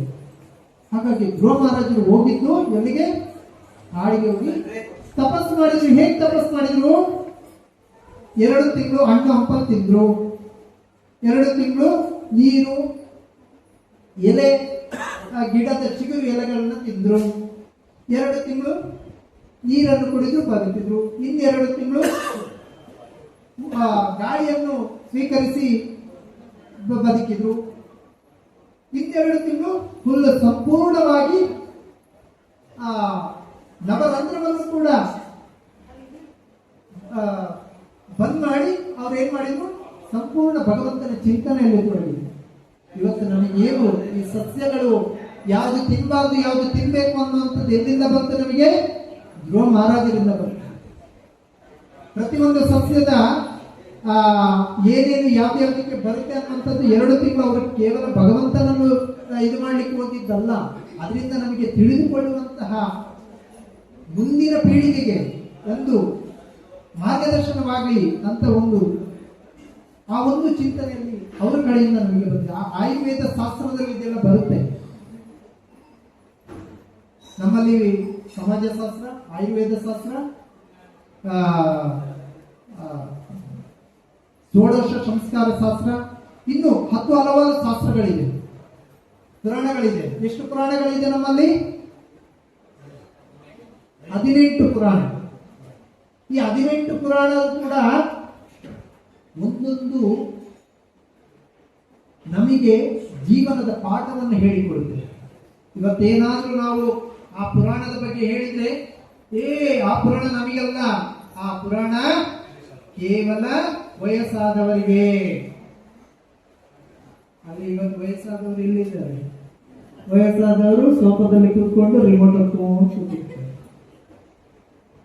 ಯಾರಾದ್ರೂ ಮಕ್ಕಳು ಬಂದು ಚಿಂಟು ಅಜ್ಜಿ ಅಂತ ಹೇಳಿದ್ರೆ, ಹೋಗ ಧಾರಾವಾಹಿ ನೋಡ್ಬೇಕಂದ್ರೆ ನಿನ್ ಚಿಂಟು ಈ ರೀತಿ ಬೈದು ಕಳಿಸುವಂತ. ಆದ್ರೆ ಹಿಂದಿನ ಕಾಲದಲ್ಲಿ ಅದಿರಲಿಲ್ಲ. ಹಿಂದಿನ ಕಾಲದಲ್ಲಿ ಇದ್ದಿದ್ದೇನು? ಸಂಧ್ಯಾ ಸಮಯದಲ್ಲಿ ಭಾಗವತ, ಭಗವದ್ಗೀತಾ, 18 ಪುರಾಣ ಅಧ್ಯಯನ ಮಾಡ್ತಿದ್ರು. ಅಧ್ಯಯನ ಮಾಡಿ ಮುಂದಿನ ಪೀಳಿಗೆಗೆ ತಿಳಿಸ್ತಿದ್ರು. ಆದ್ರೆ ಇವತ್ತಿನ ಮುಂದಿನ ಪೀಳಿಗೆಗೆ ನಾವು ಏನನ್ನು ತಿಳಿಸ್ತಿದ್ದೀವಿ? ಗೋಲ್ಡ್ ಇಷ್ಟು ರೇಟ್ ಆಯ್ತು, ಅಲ್ಲಿ ಹಾಗಾಯ್ತು, ಅಲ್ಲೊಂದು ಜಾಗ ಕಮ್ಮಿ ರೇಟ್ ಸಿಗ್ತಾ ಇದೆ, ಇವರು ಒಂದು ನಮಗೆ ಕೊಡ್ಬೇಕಾಗಿತ್ತು ಆದ್ರೆ ನಾನು ಕೊಡೋದು ಮಾತ್ರ ನೆನಪಿಲ್ಲ. ಈ ರೀತಿಯ ಚಿಂತನೆಯಲ್ಲಿ ಇದ್ದೀವಿ ನಾವು. ಅದನ್ನೇ ಮುಂದಿನ ಪೀಳಿಗೆಯನ್ನು ಅದನ್ನೇ ಕಂಟಿನ್ಯೂ ಮಾಡ್ಕೊಂಡು ಹೋಗುತ್ತೆ ಮಕ್ಕಳು. ನಾವಿಲ್ಲಿ ಶಾಸ್ತ್ರದ ಬಗ್ಗೆ, ಸಂಪ್ರದಾಯದ ಬಗ್ಗೆ, ಬಸವಣ್ಣನ ಬಗ್ಗೆ, ನಮ್ಮ ಅಲ್ಲಮ ಪ್ರಭು ಮಹಾಪ್ರಭು ಬಗ್ಗೆ, ಅಕ್ಕ ಮಹಾದೇವಿಯ ಬಗ್ಗೆ, ನಮ್ಮ ಸನಾತನ ಧರ್ಮದ ಬಗ್ಗೆ ಯಾವುದನ್ನು ಹೇಳ್ತಿಲ್ಲ. ಇದು ಇವತ್ತೇನಾಗ್ತೈತೆ? ಒಂದು ಜಾತಿಗೆ ಸೀಮಿತವಾಗಿದೆ. ಅಕ್ಕ ಮಹಾದೇವಿ ಒಂದು ಜಾತಿಗೆ, ಬಸವಣ್ಣನವರು ಒಂದು ಜಾತಿಗೆ, ಈಗ ನನ್ನ ಜಾತಿ ನಾರಾಯಣ ಗುರುಗಳು ನಮ್ಮ ಜಾತಿಗೆ ಆಗೋಗ್ಬಿಟ್ಟಿದ್ದಾರೆ. ವಿಶ್ವಗುರು ಅಂತ ಹೇಳ್ತೀವಿ, ಆದ್ರೆ ಒಂದು ಜಾತಿಯ ಗುರು ಆಗೋಗ್ಬಿಟ್ಟಿದ್ದಾರೆ. ಕಾರಣ ಏನು?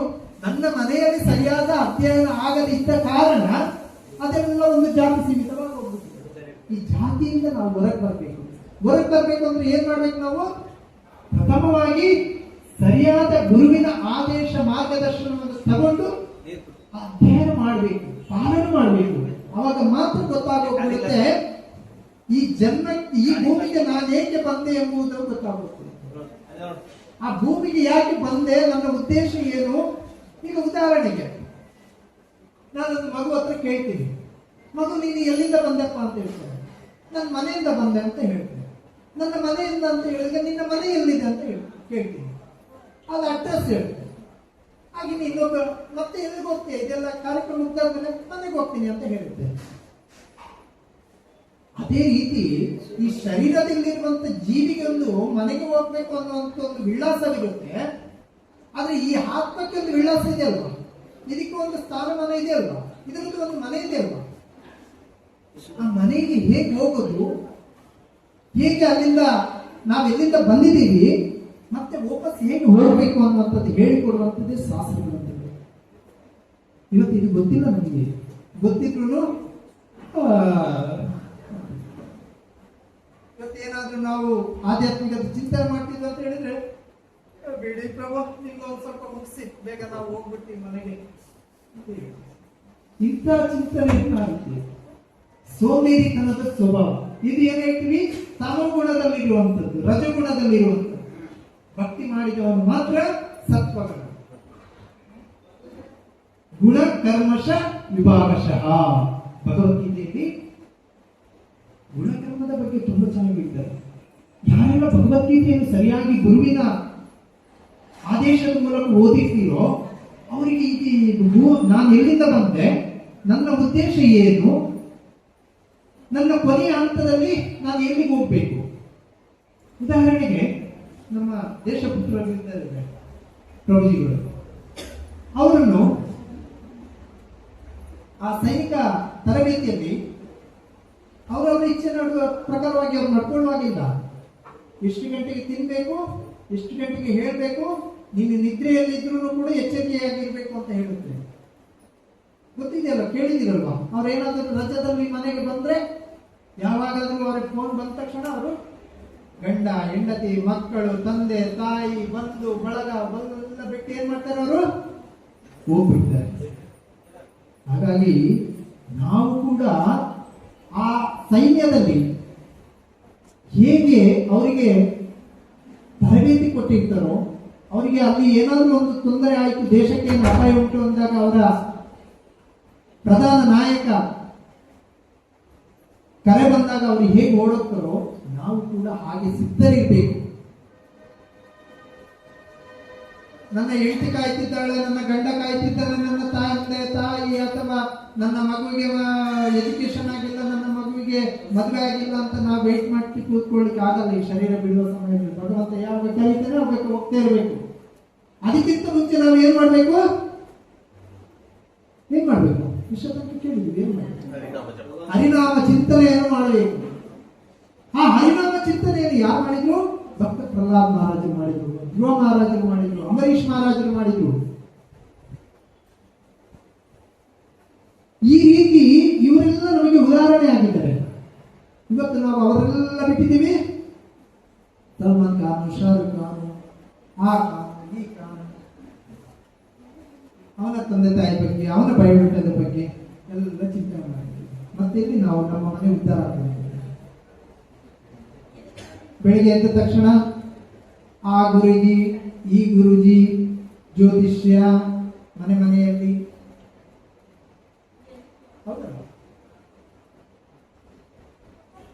ಒಂದೊಂದು ಸಂಪ್ರದಾಯಕ್ಕೂ ಒಂದೊಂದು ಚಿಂತನೆಗಳಿದೆ. ಅದಕ್ಕೆ ಒಂದು ಸಂಪ್ರದಾಯ, ಅದಕ್ಕೆ ಒಂದು ಗುರು ಅಂತ ಇದೆ. ದಾರಿ ತಪ್ಪಿಸುವಂಥದ್ದು ತುಂಬಾ ಇದೆ. ಈ ಮಾನವ ಕುಲಕ್ಕೆ ಕಲಿಯುಗದಲ್ಲಿ ಕೇವಲ ಅತಿ ಹರಿನಾಮ ಮಂತ್ರ ಮಾತ್ರ. ನಮ್ಮ ಹಾಗೆ ಏನ್ ಹೇಳಿದೆ, 4 ಯುಗಗಳಿದೆ. ಆ 4 ಯುಗದಲ್ಲಿ ಸತ್ಯಯುಗದಲ್ಲಿ ತಪಸ್ಸು, ತ್ರೇತಾಯುಗದಲ್ಲಿ ಏನು ಯಜ್ಞ, ದ್ವಾಪರ ಯುಗದಲ್ಲಿ ಭಗವಂತನ ಏನ್ ಮಾಡ್ಬೇಕು, ಅರ್ಚನೆ ಮಾಡ್ಬೇಕು. ಕಲಿಯುಗದಲ್ಲಿ ಏನ್ ಮಾಡ್ಬೇಕು, ನಾಮಸ್ಮರಣೆ, ಜಪಯಜ್ಞ. ಜಪಯಜ್ಞ ಅಂದ ತಕ್ಷಣ ಒಂದು ಕುಂಡ ಹಾಕ್ಬಿಟ್ಟು ಅದಕ್ಕೆ ಓಂ ಸ್ವಾಹ ಓಂ ಸ್ವಾಹ ಅದಲ್ಲ. ಜಪಯಜ್ಞ ಅಂತ ಹೇಳಿದ್ರೆ ಈ ರೀತಿ ಒಂದು ಜಪಮಾಲೆ ಇಟ್ಕೊಳ್ಳೋದು, ಗುರುವಿನ ಆದೇಶ ತಗೊಳ್ಳೋದು, ಭಕ್ತರ ಜೊತೆ ಸಂಘ ಸೇರ್ಕೊಳ್ಳೋದು. ಹರೇ ಕೃಷ್ಣ ಕೃಷ್ಣ ಕೃಷ್ಣ ಹರೇ ಹರೇ, ಹರೇ ರಾಮ ರಾಮ ರಾಮ ಹರೇ ಹರೇ ಅಂತ.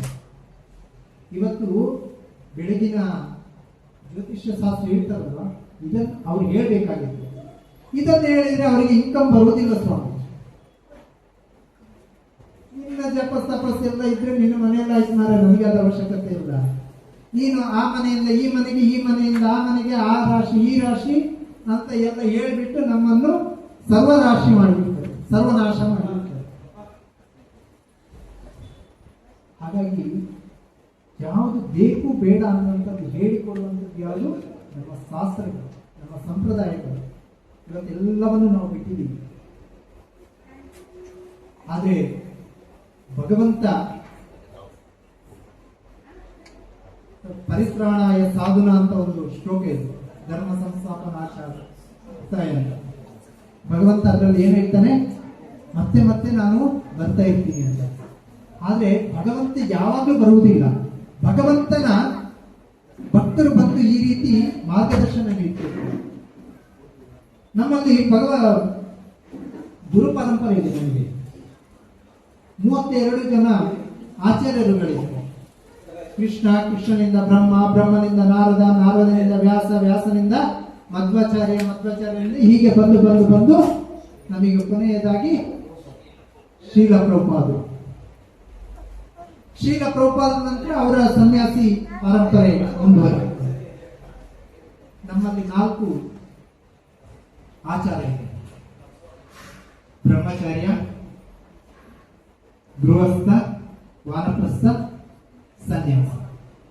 ಇವತ್ತು 4ರಲ್ಲಿ ಒಂದು ಹೋಯಿತು. ಯಾವುದದು? ವಾನಪ್ರಸ್ಥ. ಈಗ ಏನಾದ್ರು ವಾನಪ್ರಸ್ಥ ಮಾಡ್ತೀನಿ ಅಂತ ಹೇಳ್ಬಿಟ್ಟು ನಾವು ಕಾಡಿಗೆ ಹೋಗಿ ಕೂತ್ರೆ ಫಾರೆಸ್ಟ್ ಅವನು ಎತ್ಕೊಂಡೋಗಿ ಜೈಲಿಗೆ ಹಾಕ್ತಾನೆ. ಇಲ್ದಿದ್ರೆ ಹುಲಿಯೋ ಹೆಬ್ಬಾವೋ ಏನಾದ್ರು ತಿಂದು ಈಗ ಸರ್ಕಾರನೂ ಅದಕ್ಕೆ ಅವಕಾಶ ಕೊಡ್ತೇವೆ. ಹಿಂದಿನ ಕಾಲದಲ್ಲಿ ಒಬ್ಬ ಗೃಹಸ್ಥಾಶ್ರಮವನ್ನು ತ್ಯಜಿಸಿ ವಾನಪ್ರಸ್ಥ ಮಾಡ್ತೀನಿ ಅಂತ ಅಂದಾಗ ಆಯಾಯ ರಾಜ ಆಡಳಿತಗಳು ಅವರಿಗೆ ಸಹಕಾರ ನೀಡ್ತಿದ್ರು. ಆದ್ರೆ ಈಗ ಆ ವ್ಯವಸ್ಥೆನೇ ಇಲ್ಲ. ಇವತ್ತು ಊರು ಇದ್ದಿದ್ದೆಲ್ಲವೂ ಕೂಡ ಕಾಡಿನಲ್ಲಿದ್ದ ಪ್ರಾಣಿಗಳೆಲ್ಲ ಊರಿಗೆ ಬಂದು ಊರಿನ ಜನಗಳನ್ನು ಹತ್ಯೆ ಮಾಡ್ತಾ ಇದೆ. ಕೇಳ್ತಿರ್ತೀರಲ್ವಾ? ಅಲ್ಲಿ ಚಿರತೆ ಬಂತು, ಇಲ್ಲಿ ಹುಲಿ ಬಂತು, ಆನೆ ಬಂತು. ನಮ್ಮ ಮೂಡಿಗೆರೆ ಸೈಡ್ ಅಂತೂ ಒಂದು ದಿವಸಕ್ಕೆ 1-2 ಆನೆ ಅಂತೂ ಬಂದೇ ಬರುತ್ತೆ. ನಾವು ಚಿಕ್ಕವರಿರುವಾಗ ಆಗಿನ ಸರ್ಕಾರ ಒಂದು ಸ್ವಲ್ಪ ಚೆನ್ನಾಗಿತ್ತು, ಪಾರಿಶ್ರಮ ಚೆನ್ನಾಗಿತ್ತು, ಹೊಲ ಗದ್ದೆಗಳೆಲ್ಲ ಸಂಪನ್ನವಾಗಿತ್ತು. ಆವಾಗ ನಾವು ನಮ್ಮ ಊರಿನ ಜನಗಳೆಲ್ಲ ಒಂದು 3 ತಿಂಗಳಿಗೊಮ್ಮೆ ಶಿಕಾರಿ ಮಾಡ್ತಿದ್ರು. ಅಂದ್ರೆ ಶಿಕಾರಿ ಅಂದ್ರೆ ಗೊತ್ತಾ ನಿಮಗೆ? ಬೇಟೆ ಆಡುವಂಥದ್ದು. ಈ ಬೇಟೆ ಆಡಿ ಅವಾಗ ಏನಾಗ್ತಿತ್ತು, ಪ್ರಾಣಿಗಳೆಲ್ಲ ಭಯಪಟ್ಟು ದೂರ ಹೋಗ್ತಿದ್ವು, ಕಾಡಿಗೆ ಹೋಗ್ತಿದ್ವು. ಆದ್ರೆ ಈಗ ಅದಕ್ಕೆ ಭಯ ಇಲ್ಲ. ಭಯ ಯಾಕಿಲ್ಲ? ಫಾರೆಸ್ಟ್ ಅವರು ಆ ಅವಕಾಶ ಮಾಡಿಕೊಡ್ತಾ ಇಲ್ಲ. ಮತ್ತೆ ಇಲ್ಲಿ ನಾವು ಕೃಷಿ ಬೆಳೆಯುವಂಥದ್ದು, ಹೊಲಗದ್ದೆಯನ್ನು ಮಾಡುವಂಥದ್ದು. ಯಾವಾಗ ಸರ್ಕಾರ ನಡೆಸುವಂತ ರಾಜ ದುರಹಂಕಾರಿ, ದುಷ್ಟ, ಅಜ್ಞಾನಿ ಆಗಿರ್ತಾನೋ ಇವತ್ತು ಬರಗಾಲಕ್ಕೆ ಬೂನಾದಿ ಆಗ್ತದೆ. ಇವತ್ತು ನನಗೆ ಒಬ್ರು ಪ್ರಭುಜಿ ಅವ್ರ ಮೆಸೇಜ್ ಕಳಿಸಿದ್ರು, ನೋಡಪ್ಪ ಬಿಸಿಲು ತುಂಬಾ ಜಾಸ್ತಿ ಇದೆ, ಅದು ಯಾವುದೋ ಸಾಗರದಲ್ಲಿ ಈಗ ನಾವು ಬೇಸಿಗೆ ಇದು ಗ್ಯಾಸ್ನಲ್ಲಿ ಒಲೆಯಲ್ಲಿ ನೀರು ಬಿಸಿ ಮಾಡಿ ಇಟ್ಟರೆ ಹೇಗೆ ಬಿಸಿ ಕುದಿಯುತ್ತಿದೆಯೋ ಹಾಗೇನೆ ಸಾಗರದ ನೀರು ಬಿಸಿ ಆಗ್ತಿದೆ. ಆ ಬಿಸಿಯ ಗಾಳಿ ನಮಗೀಗ ಈ ಕಡೆ ಬರ್ತಾ ಇದೆ. ಮುಂದೆ ನಮಗೆ ಈಗ ಕೊರೋನಾ ಬಂತು, ಇನ್ನು ಬೇರೆ ರೋಗಕ್ಕೆ ಅಣಿ ಆಗ್ತಾ ಇದೆ. ಹಾಗಾಗಿ ತುಂಬಾ ಜಾಗೃತಿ ಮಾಡಿ ಅಂತ ನಮಗೊಬ್ರು ತಿರುಪತಿಯಿಂದ ನಮ್ಮ ಉನ್ನತ ಪ್ರಭುಜಿಯವರು ಸಂದೇಶ ಕಳಿಸಿದ್ರು. ಹೊರಗೆಲ್ಲ ಜಾಗ್ರತೆ, ಹೋಗುವಾಗ ಎಲ್ಲ ಜಾಗ್ರತೆ, ನೀರು ಕುಡಿ, ಹಣ್ಣು ಹಂಪಲು ರಸ ಕುಡಿ, ಆರೋಗ್ಯ ಕಾಪಾಡ್ಕೋ, ಒಪ್ಪನೆ ಇದೆಯಾ ಅಂತ ಹೇಳ್ತಾರೆ. ಇದೊಂದು ಭಕ್ತರ ಸ್ವಭಾವ, ಒಂದು ಆರೋಗ್ಯದ ದೃಷ್ಟಿ. ಹಾಗೆ ಇದು ನಾವು ಕೂಡ ಎಲ್ಲರೂ ಕೂಡ ಹೊರಗೆ ಹೋಗುವಾಗ ತುಂಬಾ ಜಾಗೃತಿಯಿಂದ ಇರಬೇಕು. ನೀರನ್ನು ಜಾಸ್ತಿ ಕುಡಿಯುವಂಥದ್ದು, ಹಣ್ಣು ಹಂಪಲಿನ ರಸ ತಗೊಳ್ಳುವಂಥದ್ದು, ಆರೋಗ್ಯ ರಕ್ಷಣೆ ಮಾಡುವಂಥದ್ದು, ಹೊರಗೆ ಸಿಕ್ಕ ಸೋಡಾ ಏನೇನು ಬನ್ಸಿ ಇರಿಸಿ ಎಲ್ಲ ಕುಡಿಯುವಂಥ ನಿಷೇಧ ಮಾಡ್ಕೊಳ್ಳಿ. ಅದರಿಂದ ಅನಾರೋಗ್ಯವಾಗಿ ಬರುವಂಥದ್ದು ಹೊರತು ನಮಗೆ ಅನಾರೋಗ್ಯವೇ ಆರೋಗ್ಯ ಕೆಡುವಂತ ಹೊರತು ಬಿಟ್ರೆ ಆರೋಗ್ಯ ಉನ್ನತ ಆಗುವಂಥದ್ದಿಲ್ಲ. ಹಾಗಾಗಿ ಈ ಕಲಿಯುಗದಲ್ಲಿ ನಾವೇನ್ ಮಾಡ್ಬೇಕೀಗ? ಹರೇ ಕೃಷ್ಣ ಮಹಾಮಂತ್ರವನ್ನು ಎರಡೂ ಕೈಯಿಂದ ತುಂಬಾ ಆನಂದಪೂರ್ವಕವಾಗಿ ಸಂಧ್ಯಾ ಕಾಲದಲ್ಲಿ ತುಂಬಾ ಚೆನ್ನಾಗಿ ಭಗವಂತನನ್ನು ಭಜಿಸೋಣ ಅಂತ ಹೇಳಿ ಈಗ ಒಂದು 15 ನಿಮಿಷ ಭಜನೆ ಮಾಡೋಣ. ಮತ್ತೆ ಭಗವಂತನ ಆರತಿ ಇರುತ್ತೆ. ಆರತಿ ಆದ್ಮೇಲೆ ಭಗವಂತನಿಗೆ ಪ್ರಸಾದ ಭೋಗ ನಡೆಯುತ್ತೆ. ಭೋಗ ಆದ್ಮೇಲೆ ಆ ಪ್ರಸಾದವನ್ನು ಸ್ವೀಕರಿಸಿ ನಮ್ಮ ಸ್ವಕ್ಷೇತ್ರಕ್ಕೆ ಹೋಗೋಣ. ಹರೇ ಕೃಷ್ಣ.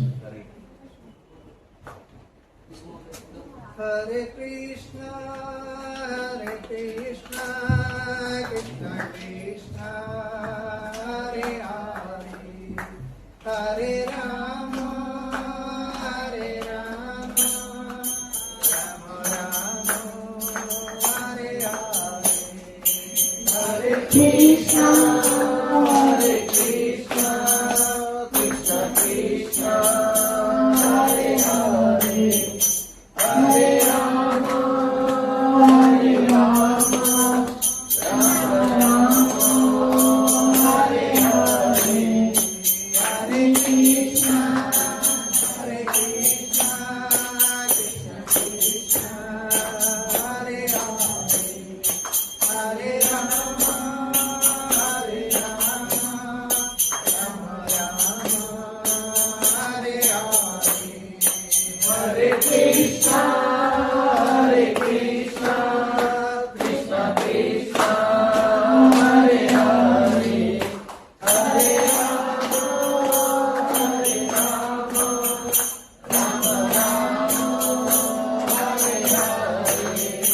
Jaya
बलराम जय कृष्ण बलराम जय कृष्ण बलराम जय कृष्ण बलराम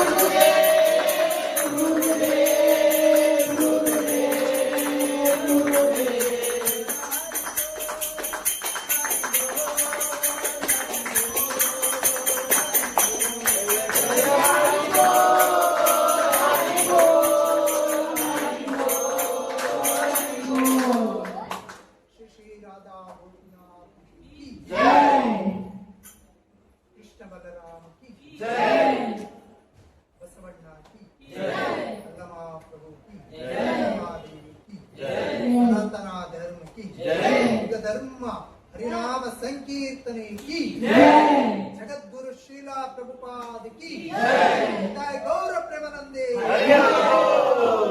अपना गुरु महाराज की जय ಇಸ್ಕಾನ್ ಅಂದ್ರೆ ಏನ್ ಗೊತ್ತು ಯಾರಿಗೆ ಗೊತ್ತಿದ್ಯಾ? ಇಸ್ಕಾನ್ ಕೇಳಿದ್ದೀರಾ? ಇಲ್ಲ ಪ್ರಭು ನಿಮ್ಮನ್ನ ಬಿಟ್ಬಿಡಿ ಟೈಮ್ ಆಯ್ತು ಅಂತ ಹೇಳ್ತೀರಾ. ಇಸ್ಕಾನ್ ಸಮಸ್ಯೆ ಸಬ್ಕೋ ಇಸ್ಕಾನ್ ಗೊತ್ತಿದೆಯಾ ನಿಮಗೆ? ಗೊತ್ತಿದೆ. ಹೋಗಿದ್ದೀರಾ? ಹೇಗಿದೆ ಇಸ್ಕಾನ್ ಅಂದ್ರೆ? ಪ್ರಸಾದ ಚೆನ್ನಾಗಿದೆ, ಡ್ಯಾನ್ಸ್ ಮಾಡ್ತಾರೆ, ತಲೆ ಬೋಳಿಸ್ಕೊಳ್ತಾರೆ, ದುಡ್ಡು ಕಟ್ಕೊಳ್ತಾರೆ, ಪ್ಯಾಂಟ್ ಶರ್ಟ್ ಹಾಕೊಳ್ಳೋದು, ಧೋತಿ ಕೂತ ಹಾಕೊಳ್ತಾರೆ. ಎಲ್ಲಿ ನಮ್ಮ ಮಕ್ಕಳನ್ನ ಕಳ್ಸಿದ್ರೆ ಅವರು ಮನೆ ಬಿಟ್ಟು ಹೋಗ್ತಾರೋ ಅನ್ನೋ ಚಿಂತನೆ. ನನಗೂ ತಂದೆ ತಾಯಿ ಇದ್ದಾರೆ. ನಾನು ಕೂಡ ಒಂದು ತಂದೆ ತಾಯಿಯ ಹೊಟ್ಟೆಯಿಂದ ಜನ್ಮ ಪಡೆದವರು. ಪ್ರಭುಜಿನೂ ಕೂಡ ಅವರಿಗೂ ತಂದೆ ತಾಯಿ ಇದ್ದಾರೆ. कि इस्कॉन में जाएगा तो क्या होता है, वो लोग माइंड डाइवर्ट करते हैं. वही है ना? सही है ना? हमको भी माँ पापा दीदी भैया माँ मामा सभी फैमिली है. अभी भी घर पे जाते हैं, उसके पास हम भी प्यार करते हैं. वो लोग प्यार नहीं करते. क्यों? वो लोगों को खाने का अलग है, हमारा खाना अलग है.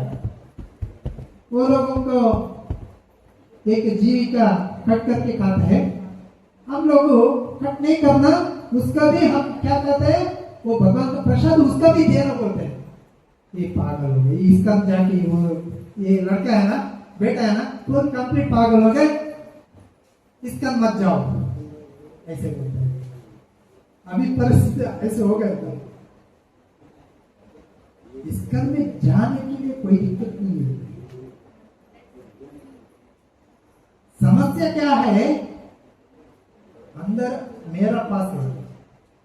क्या शास्त्र पढ़ेंगे तो क्या होता है, ज्ञान आते हैं. ज्ञान आएगा तो क्या होता है, हमारा आजू बाजू गली में पंडित होते हैं. वो लोग बोलते हैं अपने घर पे भगवत गीता है ना, वो ऐसे नहीं रखना. आप नॉनवेज खाते हैं ना, और आपका माता 3 दिन का डेट होता है, वो अपना घर पे कुछ सूतक की क्या बोलते हैं, सूतक ही बोलते हैं, ऐसे रहते हैं ना. भगवत गीता अंदर नहीं रखना. आप रखेंगे तो आपका घर पूरा खराब हो जाता है. ऐसे बोलते हैं. ये एक धर्मस्थल लक्षद्वीप चल रहे हैं ये समय में. अगली दिसंबर में मैं भगवत गीता बांट रहा हूँ शाम को समय. एक पंडित आया. पंडित आके मेरे पास तेरे क्या होता है पूछा, क्या आपका गोत्र क्या है? मैं बोल दिया मेरा गोत्र हरे कृष्ण गोत्र है. मेरा गोत्र हरे कृष्ण है और कुछ पता नहीं है मेरे को. आप ऐसे क्यों बोलते हैं? फिर भगवत गीता पढ़ते हैं, आपको गोत्र पता नहीं बोलते हैं, हरे कृष्ण बोलते हैं. पंडित जी आप एक बात बताओ, ये सूत का ऐसे पूरा बोलता है ना, अशुद्ध हो जाते हैं, अशुद्ध। मेरे को भी ऐसे बोल दिया, आपको भगवत गीता नहीं पढ़ना पड़ा बच्चे, आप बांटेगा तो आप घर पे पूरा समस्या हो जाता है। बहुत अच्छा पंडित है, मध्वाचार्य संप्रदाय का ब्राह्मण है, गृहस्थ है। वो उसका जीवन क्या है चलता है, पूजा करके वो जीवन चलता है। पूजा कोई घर पे पूजा नहीं मिलेगा तो उसका जीवन नहीं चलता है। वो बोल रहे हैं मेरे पास भगवत गीता ऐसे नहीं पढ़ना, भगवत गीता वो गुरु का पास अपना इस्लाम लोगों का संप्रदाय नहीं है, ऐसे ऐसे पूरा गलती बोल दिया। मैंने उसके एक ही पॉइंट बताया, महाराज जी, पंडित जी, आप बताया बहुत अच्छा है, शास्त्र है, भगवान है, वो घर पे रखेंगे तो भी सच्चे। हम लोग कहाँ पे कहते हैं, कहाँ पे सो जाते, पता नहीं, सही है। एक बात बताओ, चावल का हम लोग क्या, कैसे हम लोग को उसका रिस्पेक्ट देता है? अन्नपूर्णेश्वरी, अन्नपूर्णा। चावल का भगवत की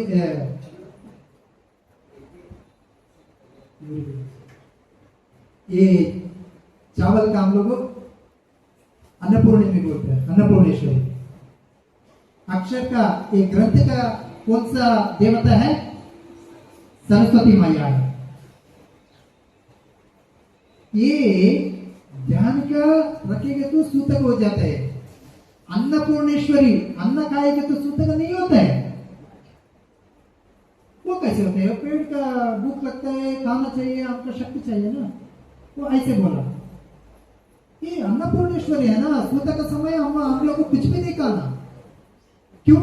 अन्नपूर्णेश्वरी। उसका थोड़ा माइंड ये उसका पास बात करेंगे तो मैं लाख हो जाते बोल के कुछ कारण के बोल के वो गया। शास्त्र, भगवान का शास्त्र हम पढ़ेंगे तो, भगवत गीता पढ़ेंगे तो हमारा घर खराब होता है।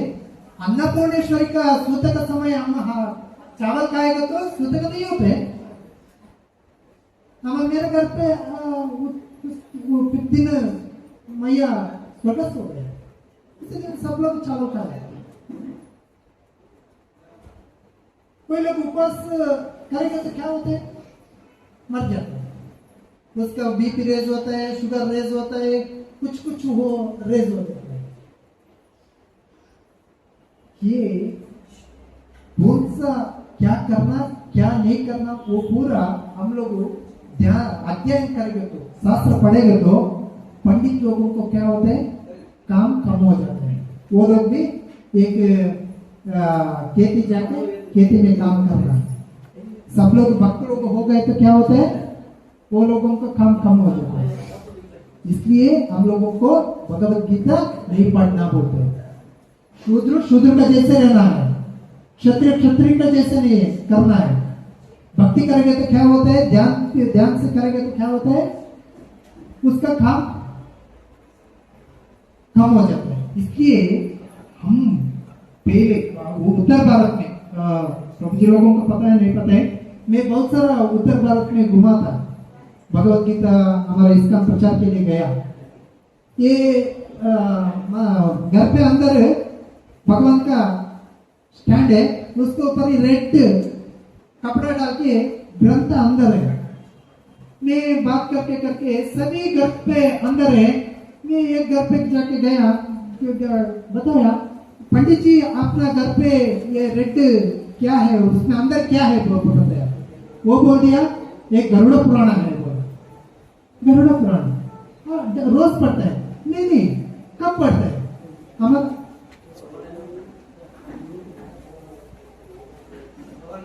ಹಿಂದಿ ಬರಲ್ಲ, ಹಿಂದಿ ಬರಲ್ಲ ಕನ್ನಡದಲ್ಲಿ ಇವರಿಗೆ ಸಪರೇಟ್ ಆಗಿ ಹೇಳಕ್ ಬರುತ್ತಲ್ಲಿ. ಎಲ್ಲರ ಮನೆಯಲ್ಲಿ ಉತ್ತರ ಭಾರತದಲ್ಲಿ आप लोग कल में बता रहे हैं। तो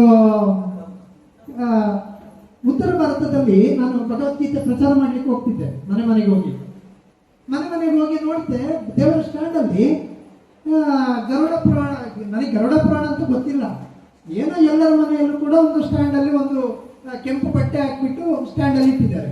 ನನಗೆ ಒಂದು ಕುತೂಹಲ, ಇದು ಏನಿರ್ಬೋದು ಇದರಲ್ಲಿ ಅಂತ ಹೋಗಿ ಕೇಳಿದೆ. ಕೇಳಿಬಿಟ್ಟು ಗರುಡ ಪುರಾಣ ಇದೆ ಅಂತ ಹೇಳಿದ್ರು. ಓಹ್, ನೀವು ಗರುಡ ಪುರಾಣ ಪ್ರತಿದಿನ ಓದ್ತೀರಂತ? ಇಲ್ಲ ಇಲ್ಲಪ್ಪ, ಯಾರಾದ್ರೂ ಶರೀರ ಬಿಟ್ಟರೆ ಮಾತ್ರ ಓದ್ತೀರ ಅಂತ ಹೇಳಿ. ಅರ್ಥ ಆಯ್ತಾ ನಾನು ಹೇಳಿದ್ದು? ಕೇಳ್ತ? ಯಾರಾದ್ರೂ ಗರುಡ ಪುರಾಣವನ್ನು ದಿನ ಪಠಣ ಮಾಡ್ತೀರಾ, ಓದ್ತೀರಾ ಅಂತ ಕೇಳಿದಾಗ ಇಲ್ಲ ಇಲ್ಲ, ನಾವು ದಿನ ಓದುವುದಿಲ್ಲ, ನಾವು ಓದುವುದು ನಮ್ಮ ಮನೆಯಲ್ಲಿ ಯಾರಾದ್ರೂ ಮರಣ ಆದ್ರೆ ಮಾತ್ರ ಓದ್ತೀವಿ ಅಂತ. ಹಾಗಾದ್ರೆ ಆ ಮರಣಕ್ಕೋಸ್ಕರ ಈ ಗರುಡ ಪುರಾಣ ಕಾಯಬೇಕು. ಯಾರಪ್ಪ ಈ ಮನೆಯಲ್ಲಿ ಮರಣ ಶಾಸನ ಕಾದಿದ್ದಾರೆ ಅಂತ? ಇಂಥ ಮೂರ್ಖರು ನಾವು ಆಗೋಗ್ಬಿಟ್ಟಿದ್ದೀವಿ. ಎಲ್ಲಿ? ನಮ್ಮ ಮನೆಯಲ್ಲಿ ಗ್ರಂಥ ಅಧ್ಯಯನ, ಗುರು ಪರಂಪರೆಯ ಪ್ರಕಾರ ನಮಗೆ ಅದರ ಬಗ್ಗೆ ತಿಳಿಯದೇ ಇದ್ದ ಕಾರಣ. ಹಾಗಾಗಿ ಇದೊಂದು ಸುವರ್ಣ ಅವಕಾಶ. ಇದಕ್ಕೆ ಸುವರ್ಣ ಯುಗನೂ ಅಂತ ಹೇಳ್ತಾರೆ. ಬೈರಾಂಗುಲಕ್ಕೆ ಸುವರ್ಣ ಅವಕಾಶನೂ ಹೌದು, ಈ ದುನಿಯಕ್ಕೆ ಸುವರ್ಣ ಯುಗನೂ ಹೌದು. ಯಾವುದು? ಹರಿನಾಮ ಪ್ರಚಾರ. ಬೈರಾಂಗುಲದಲ್ಲಿ ಎಷ್ಟು, ಒಂದು 2-3 ಕಿಲೋಮೀಟರ್ ಇದೆ ಅಲ್ಲ? 3 ಕಿಲೋಮೀಟರ್ದಲ್ಲಿ ಪ್ರಭುನಗರದಲ್ಲಿ ಅತಿ ಸುಂದರವಾದ ಭವಿಷ್ಯದಲ್ಲಿ ಗುರು ಪಾರಂಪರೆ ದೇವಸ್ಥಾನ ಆಗಲಿಕ್ಕಿದೆ. ಹರೇ ಕೃಷ್ಣ ಮಂದಿರವಾಗಿದೆ. ಈಗ ಭಗವಂತನ ಭಕ್ತರು ಏನು ತಿಳಿತಿಲ್ಲ, ಮಕ್ಕಳ ಆಟಿಕೆಯಲ್ಲಿ ಮಾಡ್ತಿದ್ದಾರೆ, ಅದನ್ನು ಪ್ರಯತ್ನ ಮಾಡ್ತಿದ್ದಾರೆ. ಇದನ್ನು ಹೇಗೆ ನಾವು ತಿಳ್ಕೊಳ್ಳೋದು ಗುರುವಿನ ಮೂಲಕ ಅಂತ ನಮ್ಮ ಶ್ರೀಮಾನ್ ಶ್ರೀಶೈಲ ಪ್ರಭು ಅವರು, ಗುರುನಾಥ್ ಪ್ರಭು ಅವರು, ತುಕಾರಾಮ್ ಪ್ರಭುಜಿಯವರು, ಶ್ರೀಮಾನ್ ನಮ್ಮ ಇವರು ವಿರೂಪಾಕ್ಷ ಪ್ರಭು ಅವರು, ಹಾಗೆ ಅವರ ಪತ್ನಿ, ಇನ್ನು ಹಲವಾರು ಇದ್ದಾರೆ ಪ್ರಭುಜಿಯವರು. ಅವರಿಗೆ ಪ್ರಭುಜಿಯವರು ತುಂಬಾ, ನನಗೆ ಪ್ರಭುಜಿಯವರು ಹೇಳಿದರು, ಶ್ರೀಮನ್ ಶ್ರೀಶೈಲ ಪ್ರಭುಜಿಯವರು ತುಂಬಾ ಸತ್ಸಂಗ ಮಾಡ್ತಾರೆ, ಹಾಗೆ ಕೀರ್ತನೆ ಮಾಡ್ತಿದ್ದಾರೆ ಅಂತ ಕೇಳಿ ಸಂತೋಷ ಆಯಿತು. ಸಾಮಾನ್ಯ ಅಲ್ಲ ಹರಿನಾಮ ಪ್ರಚಾರ ಮಾಡುವಂಥದ್ದು. ಟಾರ್ಗೆಟ್ ಮಾಡ್ತಾರೆ ನಮ್ಮನ್ನ, ನಮ್ಮ ಬಗ್ಗೆ ಅಪಪ್ರಚಾರ ಮಾಡ್ತಾರೆ. ಉದಾಹರಣೆಗೆ ಪುರಂದರದಾಸರ ಬಗ್ಗೆ ಕೇಳಿದ್ದೀರಾ? ಈಗಿನ ಒಬ್ಬ ಕೋಟ್ಯಾಧಿಪತಿ ಯಾವ ಲೆಕ್ಕನೂ ಅಲ್ಲ ಅವರ ಎದುರುಗಳಿಗೆ. ಅವರ ಹೆಸರು ಹೇಗಿತ್ತೆ ಭಕ್ತಿಗೆ ಬರೋದಕ್ಕಿಂತ ಮುಂಚೆ ಅಂತ ಹೇಳಿದ್ರೆ, ನವಕೋಟಿ ನಾರಾಯಣ, 9 ಕೋಟಿಯ ನಾರಾಯಣ. 9 ಕೋಟಿ ಅಂತ ಹೇಳಿದ್ರೆ ಒಂದು ಈಗಿನ ಒಂದು ಇಡೀ ವಿಶ್ವವನ್ನೇ ಆಡಳಿತ ಮಾಡ್ಬೋದು, ಅಷ್ಟು ಸಹ ಸಂಪತ್ತಿತ್ತು ಅವರ ಮನೆಗೆ. ಶ್ರೀನಿವಾಸ ಅಂಥದ್ರಲ್ಲಿ ಒಂದು ತನ್ನ ಸ್ವಂತ ಮಗಳನ್ನು ಮದುವೆ ಮಾಡಿ ಕೊಡುವಾಗಲೂ ಕೂಡ ಒಂದು ಚಿನ್ನವನ್ನು ಹಾಕಲಿಲ್ಲ ಆ ಯಪ್ಪ. ಅಂತ ಜಿಪುಣ, ಅಂತ ನವಕೋಟಿ ನಾರಾಯಣನ ಭಕ್ತಿ ಮಾಡಿದ. ಎಲ್ಲವೂ ಅಂತಸ್ತು, ಆಸ್ತಿ, ಅವನ ಮನೆಯೂ, ಅವರ ನವಕೋಟಿ ನಾರಾಯಣ ಶ್ರೀಮಂತರಾಗಿದ್ದಾಗ ಅವರು ಎಷ್ಟು ಆನಂದವಾಗಿದ್ರು. ಬೆಳ್ಳಿಯ ತಟ್ಟೆಯಲ್ಲಿ ಅವರು ಊಟವನ್ನು ಮಾಡ್ತಿದ್ರು, ಅವರ ಮಕ್ಕಳೆಲ್ಲ ಬೆಳ್ಳಿ ತಟ್ಟೆಯಲ್ಲಿ ಊಟ ಮಾಡ್ತಿದ್ರು. ಅಂತ ಒಂದು ಸ್ಥಾನಮಾನದಲ್ಲಿದ್ದಂತಹ ಭಕ್ತನಾಗಿ, ಭಗವಂತನ ಭಕ್ತನಾಗಿ, ಕೊನೆಯದಾಗಿ ಅವರು ಹೇಗಾದ್ರು ಎಲೆಯಲ್ಲಿ ಉಡುಪಿ ಮಠಕ್ಕೆ ಬಂದಾಗ ಅವರಿಗೆ ಪ್ರಸಾದ ಸಿಗ್ತಿರ್ಲಿಲ್ಲ. ಬ್ರಾಹ್ಮಣರು, ಎಲ್ಲ ಬ್ರಾಹ್ಮಣರು ಅಲ್ಲ, ಕೆಲವು ಅಹಂಕಾರಿಗಳು ಅವರನ್ನ ದೂರಕ್ಕೆ ಇಟ್ಬಿಟ್ಟಾಗ ಅವರಿಗೆ ತಿನ್ನಲಿಕ್ಕೆ ಪ್ರಸಾದ ಇರಲಿಲ್ಲ. ಏನ್ ಮಾಡ್ತಿದ್ರು? ಬ್ರಾಹ್ಮಣರು ತಿಂದು ತಟ್ಟೆ ತೊಳೆದಂತ ಬಂದಂತ ಗಟಾರದಲ್ಲಿ ಬರುವಂತ ಅನ್ನ ಇರುತ್ತಲ್ವ, ಅದನ್ನ ತೊಳೆದು ತಿಂತಿದ್ರು, ಭಗವಂತನ ಪ್ರಸಾದ ಅಂತ ಹೇಳಿ. ಅವರನ್ನು ಕೂಡ ಅಪಹಾಸ್ಯ ಮಾಡ್ತಿದ್ರು, ಅವರನ್ನು ಬಿಡ್ಲಿಲ್ಲ. ಇವನು ಹುಚ್ಚ ಆಗೋಗಿದ್ದಾನೆ, ಇನ್ನು ನಮ್ಮನ್ನು ಬಿಡ್ತಾರ ಸ್ವಾಮಿ? ನಮ್ಮನ್ನು ಸಹ ಅದಕ್ಕಿಂತ ತುಚ್ಛವಾಗಿ ಹೇಳುವಂಥದ್ದು. ಅದಕ್ಕಾಗಿ ಪ್ರಭುಪಾದರು ಹೇಳ್ತಾರೆ, ಇಸ್ಕಾನ್ ಸ್ಥಾಪನಾಚಾರ್ಯ ಪ್ರಭುಪಾದರು ಹೇಳ್ತಾರೆ, ಭಕ್ತರಾದವರು ಹಾಗಿರಬಾರ್ದು. ಭಕ್ತರಾದವರು ಟಿಪ್ ಟಾಪ್ ಆಗಿ, ಇಸ್ತಿರಿ ಕಡಕ್ಕಾಗಿ ಮಾಡಿಕೊಂಡು, ಸ್ವಚ್ಛವಾಗಿ ಶುದ್ಧವಾದ ಪ್ರಸಾದವನ್ನು ತಯಾರಿಸಿ ಭಗವಂತನಿಗೆ ಅರ್ಪಣೆ ಮಾಡಿ, ವಿಧ ವಿಧವಾದ ಕ್ಯಾದವನ್ನು ತಯಾರಿಸಿ ಎಲ್ಲರಿಗೂ ಹಂಚಿ ನೀವು ತಿನ್ನಿ. ಅವಾಗ ನಮ್ಮನ್ನು ವಿಚಾರ ಅಂತಾರೆ, ಹೇಳ್ತಾರೆ? ಹೇಳೋದಿಲ್ಲ. ಅವರು ಭಕ್ತಿ ಮಾಡಿ ಈ ರೀತಿಯಾಗಿದ್ದಾರೆ ಮಾರ್ರೆ, ನಾವು ಕೂಡ ಭಕ್ತಿ ಮಾಡೋಣ ಅಂತ ಹೇಳ್ತಾರೆ. ಹಾಗಾಗಿ ಇಸ್ಕಾನಿನ ಬಗ್ಗೆ ಹೇಳೋದಕ್ಕೆ ತುಂಬಾ ಇದೆ. ಅದು ಈ ಕ್ಷಣದಲ್ಲಿ ಹೇಳಿ ತಿಳ್ಕೊಳ್ಳುವಂಥದ್ದಲ್ಲ. ಇಸ್ಕಾನಿಗೆ ಬಂದ್ರೆ ಯಾರು ಕೂಡ ಹಾಳಾಗೋರಿಲ್ಲ. ಹಾಳಾಗುವವನು ಎಲ್ಲಿ? ಭೌತಿಕ ಜಗತ್ತಿನ 6 ಜನರ ಸ್ನೇಹಿತರಿದ್ದಾರಲ್ಲ, ಕಾಮ, ಕ್ರೋಧ, ಲೋಭ, ಮದ, ಮೋಹ, ಮಾತ್ಸರ್ಯ ಎನ್ನುವ ಸ್ನೇಹಿತರು ನಮ್ಮೊಳಗಿದ್ದಾರಲ್ಲ, ಅವರ ದಾಸರಾದ್ರೆ ಮಾತ್ರ ನಾವು ಕೆಟ್ಟ ಚಟಗಳಿಗೆ ಹೋಗ್ತೀವಿ, ಅವರ ದಾಸರಾಗ್ತೀವಿ. ಆದ್ರೆ ಇಸ್ಕಾನಿಗೆ ಬಂದ್ರೆ ರಾಮದಾಸರಾಗ್ತೀವಿ, ಕೃಷ್ಣದಾಸರಾಗ್ತೀವಿ. ಯಾರು ಕೆಟ್ಟಿಲ್ಲಪ್ಪ ನಮ್ಮ ಇಸ್ಕಾನಿನಲ್ಲಿ. ನೀವು ನೋಡಿರ್ಬೋದು, ನೀವು ಅಂತರ್ಜಾಲದಲ್ಲಿ ನೋಡಿರ್ಬೋದು, ಎಷ್ಟೆಷ್ಟು IIT, IT, IAS, MP Hemamalini ನಮ್ಮ ಮಥುರಾ ಜಿಲ್ಲೆಯ ಸಂಸದರವರು, MP ಅವರು ಇವತ್ತು ಭಕ್ತಿ ಮಾಡ್ತಿದ್ದಾರೆ. ಅವ್ರದ್ದು ನೀವು ಬೇಕಾದ್ರೆ ಹೇಮಮಾಲಿನಿ ಇಸ್ಕಾನ್ ಅಂತ ಹಾಕಿದ್ರೆ ನಿಮ್ಗೆ ಬರುತ್ತೆ. ಅವ್ರು ಹೇಗೆ ಭಕ್ತಿ ಮಾಡ್ತಿದ್ದಾರೆ, ಈ ರೀತಿ ಜಪ ಇಟ್ಕೊಂಡು ಮಾಲೆ ಇಟ್ಕೊಂಡು ಜಪ ಮಾಡ್ತಾರೆ. ಗುರುಗಳು ಹೀಗೆ, ಅವರು MP ಸಂಸದರು, ಅವ್ರು ಕೂತ್ಕೊಳ್ಳೋದು ಹೀಗೆ. ಈಗ ನೀವು ಹೇಗೆ ಕೂತ್ಕೊಂಡಿದ್ದೀರಾ ಹಾಗೆ ಕೂತ್ಕೊಂಡು ಅವರು ಭಗವದ್ಗೀತೆಯನ್ನು ಓದ್ತಾರೆ. ಆದ್ರೆ ನಾವು ಕೂಡ ಆ ರೀತಿ ಮಾಡಬೇಕು. ಭೌತಿಕ ಜಗತ್ತಿನ ವ್ಯವಹಾರವನ್ನು ಎಲ್ಲವನ್ನೂ ಮಾಡಿ, ಧರ್ಮದಿಂದ ಮಾಡಿ. ಆ ಧರ್ಮವನ್ನು ಹೇಗೆ ಮಾಡಬೇಕು ಅನ್ನುವಂಥದ್ದು ನಮ್ಮ ಈಗಿನ ಕಾಲದ ಗುರು ಸಂಪ್ರದಾಯಗಳು ಅಥವಾ ಇದು ಮಠಗಳು ಯಾವುದು ಕೂಡ ಸರಿಯಾಗಿ ಹೇಳ್ತಿಲ್ಲ. ಅದು ಸ್ವರ್ಣ ಅವಕಾಶ, ನಾನು ಆಗ್ಲೇ ಹೇಳಿದೆ ಸ್ವರ್ಣ ಅವಕಾಶ ಅಂತ. ಇದನ್ನು ಹೇಳಿಕೊಡುವಂಥದ್ದು ಇಸ್ಕಾನ್ ಇಂದ ಮಾತ್ರ ಸಾಧ್ಯ. ಹೇಗೆ ಭಗವದ್ಗೀತೆ ಅಧ್ಯಯನ ಮಾಡಬೇಕು, ಹೇಗೆ ಭಾಗವತವನ್ನು ಓದಬೇಕು, ಹೇಗೆ ಭಗವದ್ಗೀತೆಯಲ್ಲಿ ಇದ್ದಿದ್ದ ಹಾಗೆ ನಾನು ಇನ್ನೊಬ್ಬರಿಗೆ ಹೇಳಬೇಕು. ಹಾಗಾಗಿ ಇಸ್ಕಾನಿನ ಭಗವದ್ಗೀತೆಗೆ ಏನು ಹೆಸರು? ಭಗವದ್ಗೀತಾ ಯಥಾರೂಪ. ಯಥಾರೂಪ ಅಂದ್ರೆ ಏನು? ಈಗ ನಾವಿಲ್ಲೆಲ್ಲ ಸೇರ್ಕೊಂಡಿದ್ದೀವಿ, ಇಲ್ಲಿ ಏನ್ ನಡೀತು ಅದನ್ನೇ ಇನ್ನೊಬ್ಬರಿಗೆ ಹೇಳುವಂತ, ಅದೇ ಯಥಾರೂಪ. ಹಾಗಾಗಿ ಭಗವದ್ಗೀತೆಯಲ್ಲಿ ಯಾವುದು ಕೂಡ ಜಗದ್ಗುರು ಶ್ರೀಲ ಪ್ರಭುಪಾದರು ನನ್ನ ಸ್ವಂತ ಅಂತ ಎಲ್ಲೂ ಲಿಖಿತವನ್ನು ಮಾಡಲಿಲ್ಲ.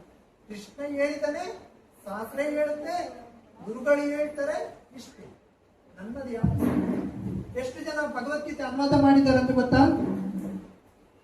1800 ಮಂದಿ ಭಗವದ್ಗೀತೆಯನ್ನು ಸಂಸ್ಕೃತದಲ್ಲಿದ್ದದನ್ನು ಅನುವಾದ ಮಾಡಿದ್ದಾರೆ. ಅದರಲ್ಲಿ ಸಾಧಾರಣ 90% ನನ್ನಿಂದ ನನ್ನ ಅನಿಸಿಕೆ ಖುದ್ದು ಮಾಜಿ ಮುಖ್ಯಮಂತ್ರಿಗಳಾದಂತ ವೀರಪ್ಪ ಮೊಯ್ಲಿ ಕೂಡ, ಕೇಳಿದ್ರೆ ವೀರಪ್ಪ ಮೊಯ್ಲಿ ಯಾರಾದ್ರೂ?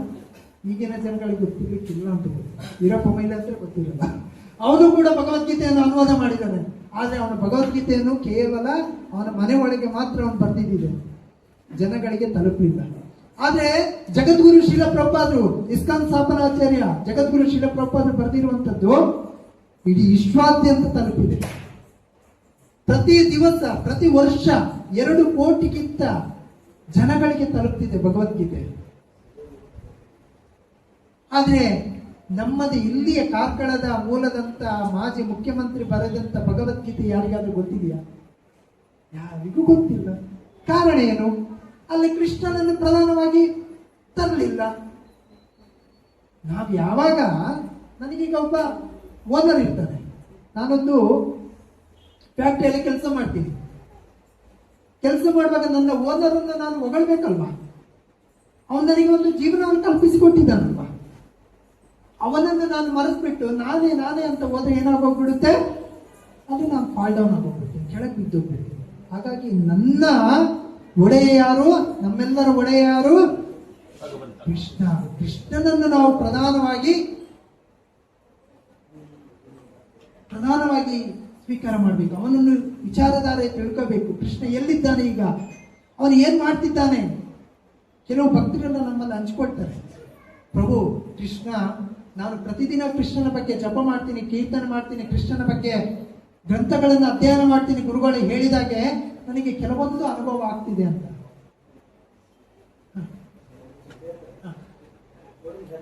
ಸೊ ಕೆಲವೊಂದು ಅನುಭವ ಆಗುತ್ತೆ ಅಂತ. ಈ ಅನುಭವ ಇರುವುದು, ಇದು ಭಗವಂತನ ಜೊತೆ ಸಂಬಂಧವನ್ನು ನಾವು ಹೇಗೆ ನಮ್ಮ ಆತ್ಮವನ್ನು ಪರಮಾತ್ಮನ ಜೊತೆ ಸೇರಿಸ್ತೀವಿ, ಅವಾಗ ನಮಗೆ ಒಂದೊಂದೇ ಭಗವಂತನ ಚಿಂತನೆಗಳು ಇದಾಗೋಗ್ಬಿಡುತ್ತೆ. ಹಾಗಾಗಿ ಏನಾದರೂ ನನ್ನಿಂದ ತಪ್ಪುಗಳ ಆಗಿದ್ದಲ್ಲಿ ಮಾತಿನಲ್ಲಿ ದಯವಿಟ್ಟು ಹಿರಿಯರಾದ ನೀವುಗಳೆಲ್ಲ ಕ್ಷಮಿಸಿ ಅಂತ ನಾನು ದೊಡ್ಡನೆಲ್ಲ ಪ್ರವಚನ ಕೊಡೋದಕ್ಕೆ ನಾವೆಲ್ಲ ಒಂದು ಭಗವಂತನ ಚಿಂತನೆ ಮಾಡುವಂಥ ಪ್ರವಚನ ಕೊಡಲಿಕ್ಕೆ ಅದು ದೊಡ್ಡ ದೊಡ್ಡ ಭಕ್ತರಿದ್ದಾರೆ. ನಾವೆಲ್ಲ ಕೇವಲ ಕ್ಷಣಿಕದ ಒಂದು ಕ್ರಿಮಿಗಳಷ್ಟೇ. ನಾವು ನಮ್ಮನ್ನು ಗುರುಗಳಂತ ಹೇಳಿ ತಿಳ್ಕೋಬೇಡಿ. ನಮಗೆ ಗುರುಗಳ ಮೇಲೆ ಮೇಲೆ ಇದ್ದಾರೆ, ಅವರನ್ನು ನಾವು ಗುರು ಅಂತ ತಿಳ್ಕೋಬೇಕು. ಹಾಗಾಗಿ ನನ್ನ ಇಷ್ಟು ಚಿಂತನೆಯನ್ನು ಶ್ರೀಕೃಷ್ಣಾರ್ಪಣ ಮಾಡುತ್ತಾ ನಮ್ಮ